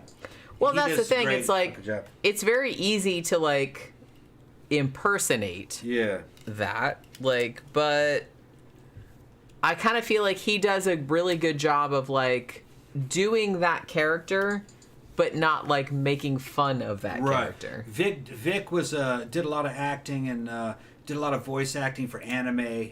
Did a lot of the and he said when he was a little boy he wanted to be Captain Kirk, and fucking that this was his. He helped put that whole project together because he wanted to play the role of Captain Kirk, and he fucking knocks it out of the park. See? And Todd Haberkorn does. I think his name is Todd. Haberkorn does Spock. He's a lot younger than Leonard Nimoy was at the time. But he's still good, he's still good. Still real good. I still like his take on it. Still real good. Fucking Todd Haberkorn's Spock, I accept that as Spock. This is okay, that's Spock. That's Spock. Yeah. And you had a dude from playing fucking Sulu, the guy from fucking Mythbusters. Mythbusters. What's his name? The dude that passed away. Yeah, he died. Sadly, he was very, the Japanese guy from Mythbusters. Yeah. From Mythbusters. What was his name? Sorry, I'm drunk. I'm like I'm phasing out. Although I might need another drink. Okay, I'll get you out. But no, we did a show on it, and I fucking really recommend if you guys have not seen Star Trek. I mean, it is very. If you like the original Star Trek, which I do, Tom does. Yeah, I love original Star Trek more than any other Star Trek. Yeah, Star Trek Continues is really, really good. I mean, I just love the love they put into it. I love the attention to detail they put into it. I love that kind of stuff. If you're that geeky about something and just like, look, I have the money and I'm just gonna I'm gonna replicate this as much. I love that. I love that. And the fact that they did that and they went all in, and I'm really, really on board. Agnes says, Jenny, do you like it when Tom talks about girls that way? I don't know. It's just kind of like, that's just kind of what he does. I don't feel one way or the other about it. Honestly, I kind of like, this is like an awkward question. Agnes is asking if I like it when Tom talks about girls that way. What the fuck? Why are you but asking? I said, well, why is she asking that? Here's the thing. I don't know. It's like, one, that's just what you're like. We're doing a show. Two, yeah. I can appreciate hot girls also. Right. So I kind of like hot girls too. They don't know everything. So I kind of like hot girls too. Jenny and I mess around with the chicks, girls. with the girls every night. So I don't know what you're talking about. I like hot girls. I like hot girls. Let me go to the restroom. Hold on. Honestly, if you're gonna talk to me about hot people, I'm more into hot girls than hot dudes. Honestly, I said I like some hot dudes too, but hot girls are hotter than hot dudes. I'm just gonna say that right now. So if you're gonna talk about Jenny Agutter, if you're gonna talk about fucking, I don't know. The thing about it is that if you ask me right now, Jenny, think of some like hot actor that you're into. I could probably think of a few, but honestly, I could think of a lot hotter hotter female actresses than I could like hot male actors. Just gonna say. Jenny doesn't like guys. I do, but it's limited. It's limited, yeah. It's limited. She's got a fucking stringent taste. Well, it's not so much that. I'm pretty like, I don't know. I don't know if I have like a taste so much as this kind of like, I'm kind of like, I kind of come at it more as like an individualistic thing. But if you're just going to talk about physically hot, most of the time physically hot, I'm going to talk about like women are physically hotter than like some dudes are physically hot. Okay. But it's like, I'm more into like women physically hot. Sorry. That's just kind of how it goes. So. Khan's talking about Saturn V and shit. Yeah, that was another good movie. That was a good movie, actually. Yeah, I liked it. Mm-hmm. Kirk Douglas's naked ass walking around. Kirk Douglas, they said he got too comfortable being naked and shit. He started. Everyone is very uncomfortable. He was getting comfortable. Yes. Dude, you're like 80. Knock it off. We don't want to see your saggy butt walking around. He looked good. Did. He looked real good for his age. He did, but still. Saturn V was a good movie that... Saturn 3. It's actually called Saturn 3, is it not? No, I think it's Saturn 5, isn't it? Is it Saturn 5 or Saturn 3? I'm pretty sure it's Saturn 3. Okay. That was a good movie. Am I drunk, or I'm pretty sure it's Saturn 3. I think Khan called it 5. Might have been Saturn 3. I thought it was Saturn 3. It was kind of like Alien. It was kind of like something from the Ridley Scott universe. Good movie. It had Harvey Keitel, Farrah Fawcett, Kirk Douglas, very expensive set. They were doing good on it. It had a lot of good story elements. But they started to run out of money towards the end. And it didn't end with a big enough bang. Yeah, it's 3. I'm drunk. 3, yeah. Thank you. It didn't end with a big enough bang. You made me question myself. But you can watch Saturn 3 and see what could have been. When you see it in HD, it's a lot better than it was on television when I was a kid. Because I only saw it on television. That's still a good movie, though. And it really fucking was ahead of its time. Dude had... Grant Imahara, that was... What was that? Grant Imahara. Right. That's right. Grant Imahara. Grant Imahara plays Sulu in... I can't believe he died. Yeah, he died. Jesus Christ. But Saturn 3 was really good. I mean, fucking Harvey Keitel had a neural link to a fucking cybernetic robot. The robot had 3 or 4 human brains in it that were grown in a vat through DNA. And it was, what was it called? The fucking Ulysses, or the fucking, I don't remember what kind of fucking, anyway, it was this badass robot. And he murdered a dude to get that job. And failed a bunch of shit to get out there to fucking Saturn 3. He was a criminal. And tried to program that robot with that neural link. And when it was done, collating with him, it was attracted to fucking Farrah Fawcett. And fucking wanted to have sex, was in love with her. And he was beating that robot up. What are you going to do with her? What are you going to do with her? You can't do it either. And that thing fucking cut his hand on it and fucking tore his face off and was wearing it. And tried to become him. That was fucking some weird shit. It was a good story. And they called a lot of shit neural links. That was ahead of its time. Well, I mean, maybe people weren't wireless that shit back in the old days. Well, and also the whole thing about Farrah Fawcett and naked ass Kirk Douglas running around. Maybe that was a little bit too much for people to take. I don't think so. I mean, I liked it at the time. I did too, but he's like old as shit. Well, that was part of the story. I know, but he's part of the story is that he was obsolete. Remember? Yeah, and that he was going to kind of be put down eventually. And they were out there on Saturn 3 growing food, and she was like Venus to him, and they were kind of like in the Garden of Eden, and then Satan shows up, which is this dude. It was just a good fucking story, I thought. It's just that there wasn't enough action at the end. It was trying to be an Alien ripoff. Yeah, I kind of feel like that was what action at the end. I mean, it was good up to then. Right.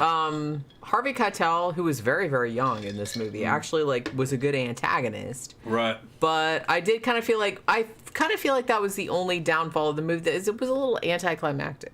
Yeah. That's the only thing. And they said that it had a lot of problems in production and they ran out of money. And then the space shots were shitty. They fucking hired a Japanese company to do it. So like Toho. So it ended up looking like a Godzilla movie. Some of the fucking shots that happened in space were kind of crazy. But I forgive the movie for what it was. I still like it. I still like the movie. Movie. It was gonna be something is up there with like Alien. They were trying to compete with Alien. Honestly, when I watch a movie, I'm just kind of like, look, what were you trying to tell me? Like, Yeah. I don't, like, look, I understand if you didn't have enough money. I relate. You know, but what were you trying to tell me? What is the thing that you were trying to, like, achieve or put across? You know, so I'm willing to, like, give a lot of leeway. I've seen, like, a lot of shitty movies in my life. So, you know. Jenny Agutter was hot. I agree. American Werewolf in London. Yeah, she was in that, too. And she was fantastic. Man, I love Jenny Agutter. I really do. Omri Vampire says, I think I first watched your A Haunting episodes. Tom X Jenny laughed so much with his sarcasm in the Summerwind and Demon Child reviews. Man said I couldn't. Where is that raccoon? Honestly, oh my god, the Demon Child show. I think we made a shirt about that show because that show. That was one of the ones that, like, even when I saw it back in the old, so, like, before I even met him, I was just kind of like, oh my god, that's fucking hilarious, that fucking child. Because, like, I hate children. So I thought that was, like, super, super funny. Like, that he was being a demon. And I was like, he's peeing in the closet, and they thought he was possessed. I'm like, and how is that different? Like, look, I have 2 brothers. So I wouldn't have thought they were possessed. I just thought they were being boys, but okay. So there was that whole thing. So, but the fact that he sat on the cat, that, like, upset me. But yeah, so we should probably do some more haunting episodes, is what I'm saying. If you see Saturn 3, beware of Kirk Douglas. Naked ass, it looks like he did not give it up. Fuck. He absolutely did not. Absolutely did not. Which, like I said, hey, he's an old dude. He wants to run around naked. Hey, you do you. Little weird, because Farrah Fawcett was obviously several decades younger, but okay, I'll watch it. Just show me what you got. Okay, so it was that. Adriana C says Helen Mirren, total hottie all around too. Oh, I agree with that. Helen Mirren, you know who Helen Mirren is. She was the one that played in Excalibur. Oh yeah, the sorceress chick. Well, like I said, she was in some shit later on too. She was in like all those like British true crime shows that I was like super into. Yeah. I love Helen Mirren. She would have been like some from like an old school late 70s, early 80s Penthouse magazine. She was like a Penthouse pet for that time. Hottie. She had a great nose too. Long fucking pointed nose. Yeah. She was cute.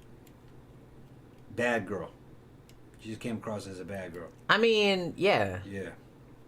Honestly, another... In a good way. Another chick that I was into from that time. Yeah. Isabelle Huppert. The French actress. Mm-hmm. Man. I don't know that one. Ooh. Yeah. That bitch so sexy. Yeah. She's like in... I don't know what it is about her. I can't like put my finger on it. I've seen like pretty much every movie she's been in. But there's just really something about her that is like, I don't know what it is, but she's like, there's something like really, really like sexy about her. Earlier on, they were talking about how they thought it was funny talking about like man said I could and all that, and the fucking looking for the raccoon. That's the old stuff. That was the old stuff. Yeah. We should probably do another haunting episode. Yeah, we'll do another haunting. I will have to look into. I got them all. We'll go look. We'll have to look into like ones we haven't done before. Yeah. I have to look back on because we've done like almost 300 episodes at this point. This episode... I think we only did 4 or 5 haunting episodes, though. Yeah. Like, the last episode we did was 297, so we're almost at 300 episodes. Okay.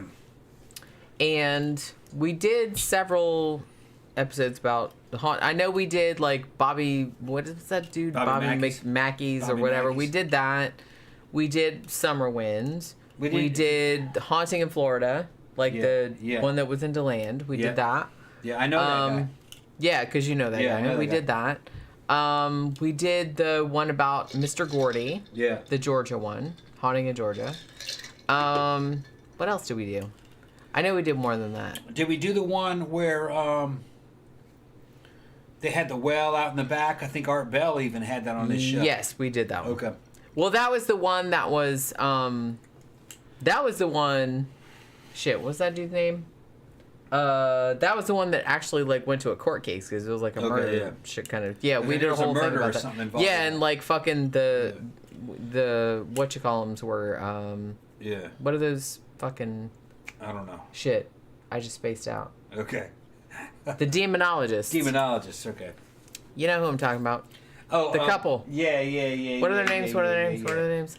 What are their names? The Lorraine and there you Warrens. go. The Warrens. Ed and Lorraine Warren. Ed and Lorraine yeah, Warren. they were involved with that. With the whole well with the Damon. Yeah, we did a show about that.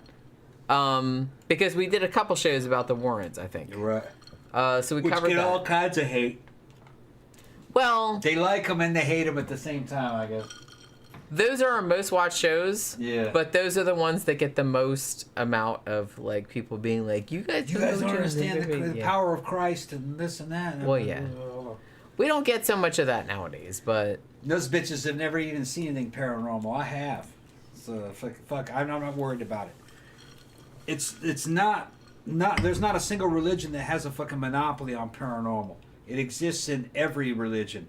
They have their own take on it.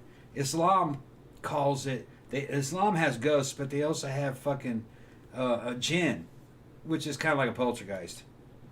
Yeah, it's essentially the same thing. If you were to show if you were to bring a person of Islamic background and let them see a poltergeist incident, they would say it was jinn or demon, same thing.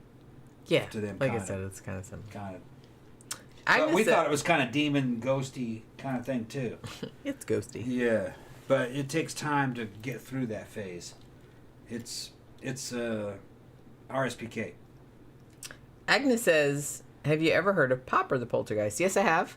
I wrote about that in my book. That was the poltergeist that was like popping all the caps off the bottles, like bleach bottles and stuff like that. Okay. I don't remember that one. I don't think we did. There's a lot of them. This is like a big. It was a fairly famous case, and it was one of the ones that I think that the Poltergeist thing, the movie, was based on.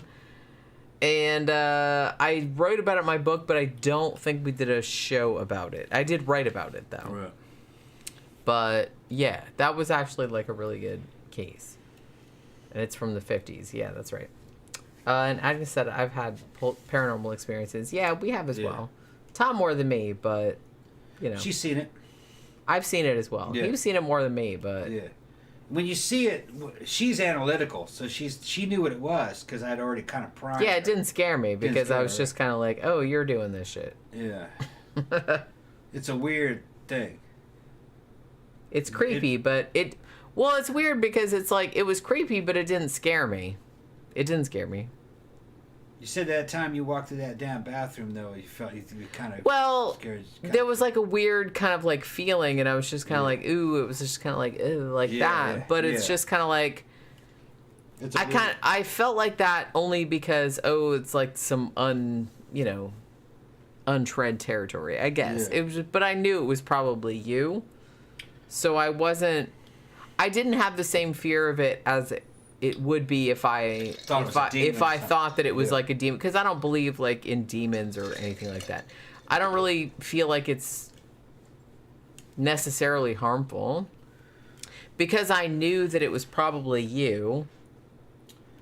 It didn't scare me, because I knew that like you better not fucking throw some bricks at me, poltergeistery, because you'll be in big trouble. Yeah. So I kind of feel like it didn't. Because it stemmed from you, it didn't really scare me. Right. Is what I was saying. Yeah, Agnes said, it came from Tom, so it wasn't scary. Yeah, that's kind of how I thought about it. You know? Yeah. I mean, it could be, well... Yeah. No, I understand. Well, some shit that happened, because there was some shit, and, we've talked about this before, but there was some shit that I wasn't home, I was at work. but some shit that happened, you were in the house, you got upset about something. Yeah. And a bunch of statues that were up over the cabinets in the kitchen. Yeah, and a fucking bunch of wood. Yeah, and a bunch of wood. Like, it all, like, flew off, and all the statues came off and broke. Yeah, and it was pulled off, too. And the little... wood was pulled off, too. Yeah, the wood was pulled off. Like, all the nails were fucked up. Yeah, and it was stuff. weird, man. It happened when my back was turned, and it happened instantly. Boom! Like a gunshot. And that happened because you were mad. Oh, I was fucking He pissed. wasn't mad at me. I wasn't home. No. But he told me about it later. Yeah. So... The woman from the housing commission was there. She saw it. But she was like, what was that? She turned around and saw it. I don't know. Yeah, that was some weird shit. But, yeah. Okay. So the fact that I knew that your anger was Yeah. capable of doing something like that, it did bother me, but I don't know. I wasn't really all that concerned. I'm like, man, if he's ever gonna like direct that shit at me, then not a lot I could do about it. It's never been And I don't directed at a human and being I don't directly. think, and I don't think you've ever been that mad at me. It's always indirect. It's always at objects. It's never at a person. Yeah. It may not be possible to do it to a person. I don't know. Yeah, you might have some kind of thing where it's like, because I kind of feel like shit like that has happened that was like destructive, but it wasn't directed at a person. Yeah.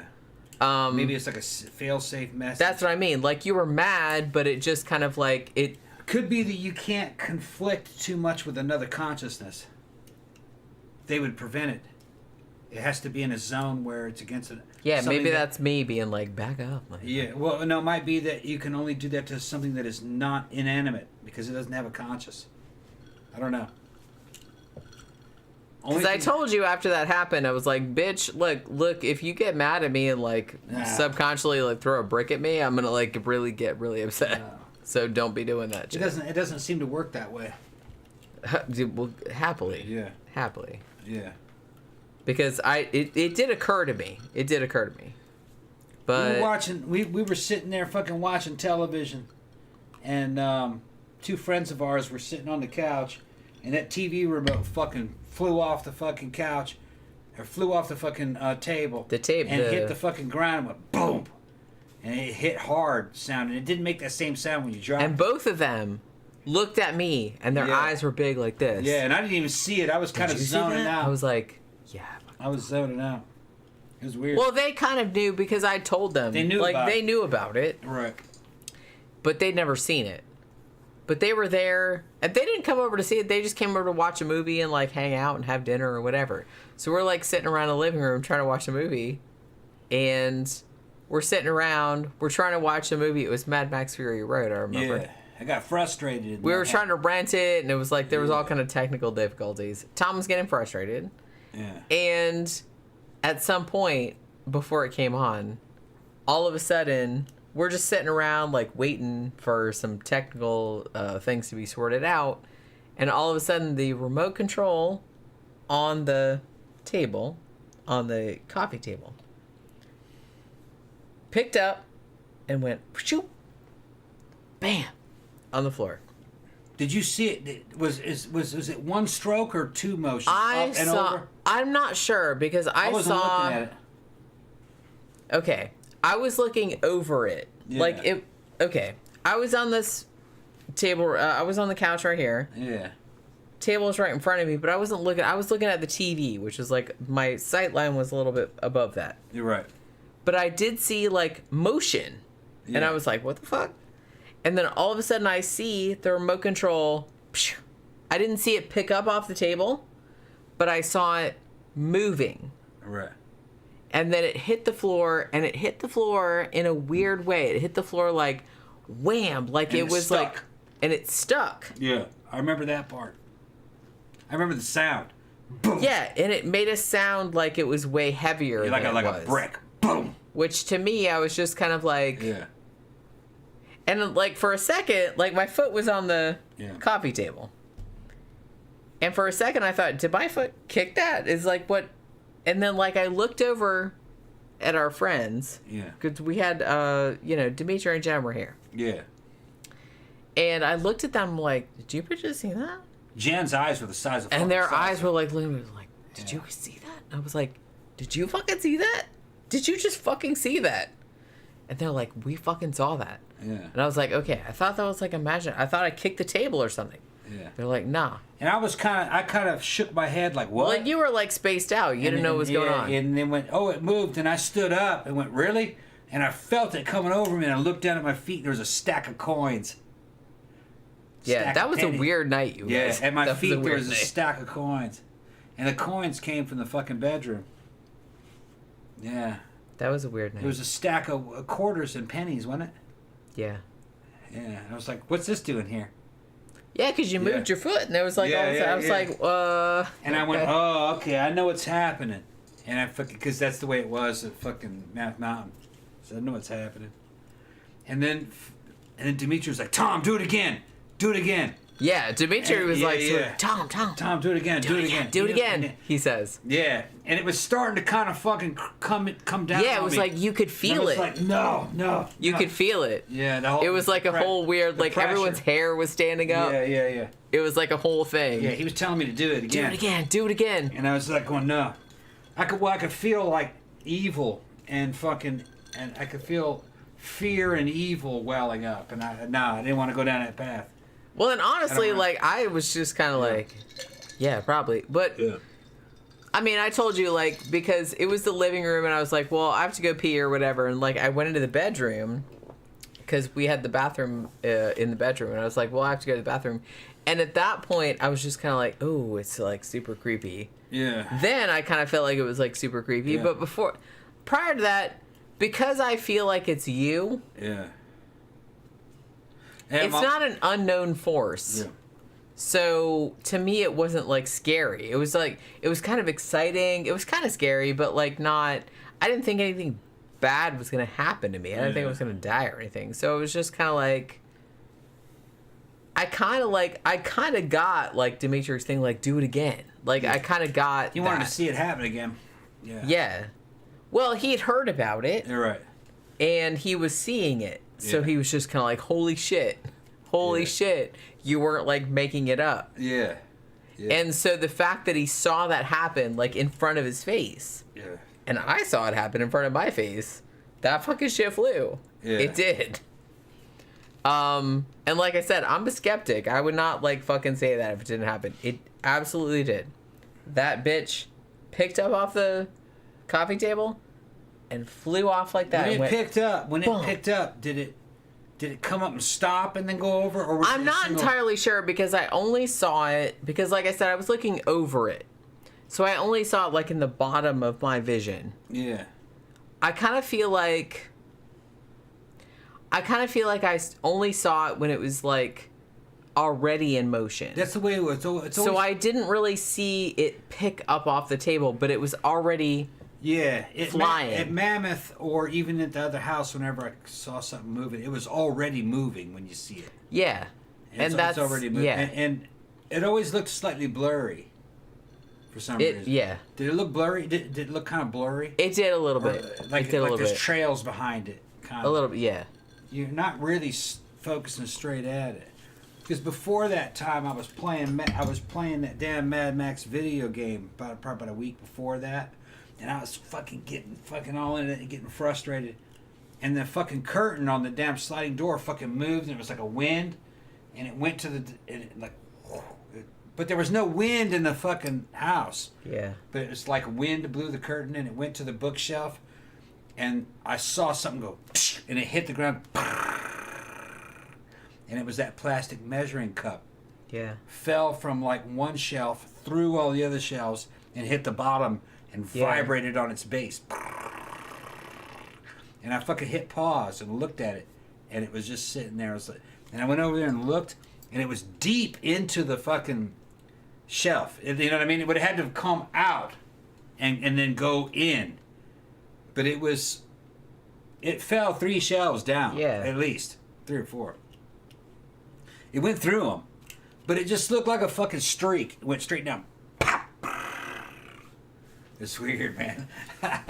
It's because it's for something about matter is not as solid as you think it is. You know what I mean? It's mostly empty space. So this has something to do with quantum physics. Well, and the thing about it, too, is that I kind of feel like people want to attribute some meaning to it. It's just some kind of But there's spasm. really not. It's just kind of like, it's random. Random spasms. I mean, the shit that you did, like I said, the whole thing with the cup, you were just playing a video game. Yeah. And you got mad. Yeah. And so this cup, apparently... I wasn't mad at that time, though. Or, you know, I was frustrated or getting whatever. into it and going, yeah.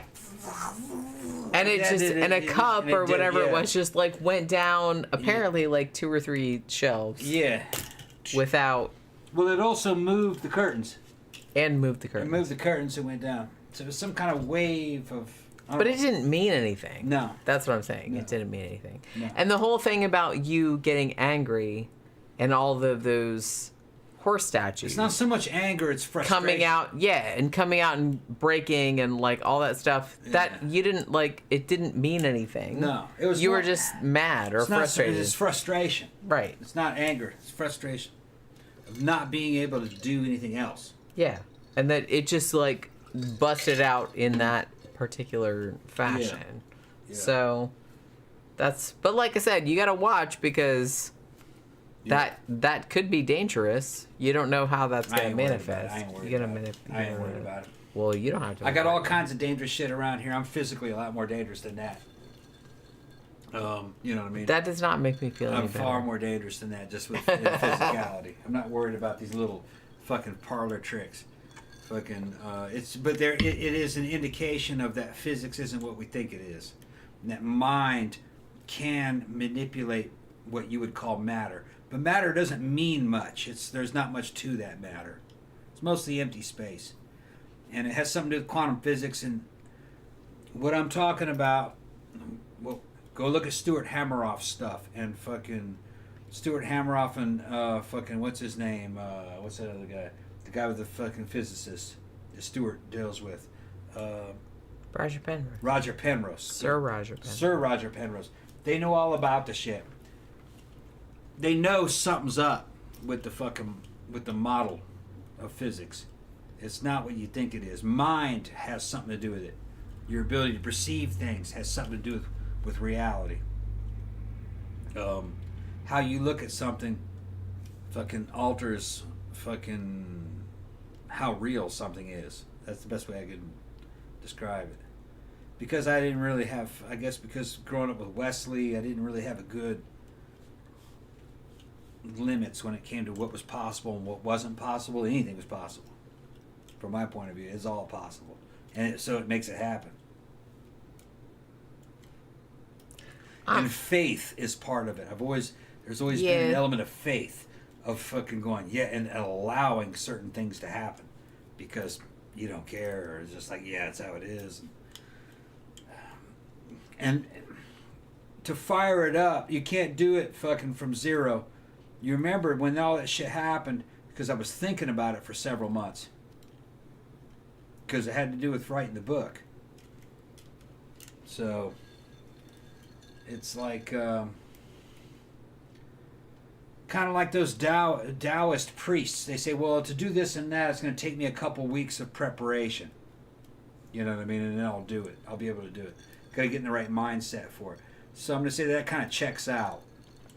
A lot of the stuff that I'm talking about is something that would take you a few weeks to get the ball rolling. To get in the proper mindset to allow it to happen. Well, and the thing about it too, and I kind of feel like this is true of a lot of things, is that people think to do certain things you need to like think about it, but that kind of situation you need to like not think about it, which is harder than you might imagine. It's more like stopping your mind and allowing feelings which to take like over. I said, very, very difficult. Very difficult. It's not, especially for somebody like me, because I can't stop my brain from working. Yeah, you have to stop the intricate process of thought. Yep. And you have to allow certain things, and it has a lot of allowing feelings to take over things, and allowing images and feelings to take over. And it's not you. It's always like it's something higher above you that's doing it. You know what I mean? Like the power of God or the force or something. It's attributed to something outside of yourself. So that kind of goes back to the idea of fucking the unconscious. What's his name? What was that guy who did all the fucking... wrote that book about the power of the unconscious mind. Wait, Freud or Jung? Jungian. It's Jungian stuff about the fucking the unconscious. That's what I'm talking about. It's that. I just really can't. It's stuff that involves other dimensions, I guess you could say. It's not something, especially when I'm drunk, I can't really fucking put it to words. It's just a feeling, you know. Agnes asks, do you ever feel someone touch you? No. The only time I've ever had that happen was when I was a little bit younger. I was in my grandmother's house. And my grandfather had died. His ashes were in a urn, like in the, cabinet, like behind me. And I was sitting at the dining room table, and the cabinet was behind me. And for whatever reason, I felt very, very strongly that someone was standing behind me, touching my shoulder. Yeah. I had never felt that before or since. But it was very, very strong. And I'm super skeptical. I don't buy any of that kind of crap. But this was like the first time I'd ever kind of felt like that. I was like, what the fuck? So much so that I turned around. I thought there was somebody back there. Whenever RSPK or poltergeist stuff ever happened to me, it always felt like you're being watched. Not that you're being touched. It's like somebody's watching you. Well, this was the same kind of thing. I just felt like someone was standing right behind me. You're right behind you, watching you. Right, yeah. I felt like somebody standing right behind me. And because, my grandfather's ashes were right behind me in the cabinet, in the urn. Right. So I kind of felt like maybe that's what it was, because he had only died like a year or two previous. So I kind of was weirded out by that. So I was like, why would my grandfather be hanging around? He didn't seem like the type of dude that would hang around. You know what I'm saying? How long have we been doing the show? 3 hours and 17 minutes. Okay. It's almost time. I know, but we're having a good time, right? Go to the restroom. Hold on. We're having a good time. Omri Vampire says, I live in a house where the man who built it died in the guest room. Yet he only manifests when I'm upset about something. I wonder if I'm triggering it, so I try not to let myself get too angry or sad. I kind of feel like I said, I don't believe in ghosts really or anything like that, but I have had a couple experiences. Look, I grew up in a house that I spent a lot of time in as a youngster. Was the same house that many of my mom and a lot of her siblings had grown up in. It was my grandparents' house. And they all thought that house was haunted. They said, we hear people walking around on the roof. We've had our blankets pulled off in the middle of the night. And I was kind of into that. Honestly, I thought it was really cool. But when I was younger, I was kind of hoping that I would come across some haunted shit. You know what I mean? And it never really happened. But I don't know. I do kind of feel like maybe I'm not discounting their experiences or nothing like that, but nothing weird ever happened to me in that house. Although that house did have enough of an impact on me that I still write stories about it to this day, because it, I did spend a lot of time there as a kid, and it was a creepy house. It was a creepy 2-story house. It's been torn down. It's not there anymore. But so the fact that happened is good, but I don't know. I didn't have anything happen there, but I wished it would. But it never did. But I don't know. It just kind of seems to me that... What happened? Nothing. Oh, okay. I don't know. I kind of feel I don't know if I believe... I don't know if I believe in ghosts in the sense that this is a person that you know that is still haunting you from the afterlife. That's still like the same person that you recognize. I don't know if I believe that. I just really don't. It's possible. I mean, it's possible. I haven't experienced that myself. Right. So I don't know how much of that is possible. Yeah. I'm skeptical about that. I'm skeptical about how much people's personalities survive after death.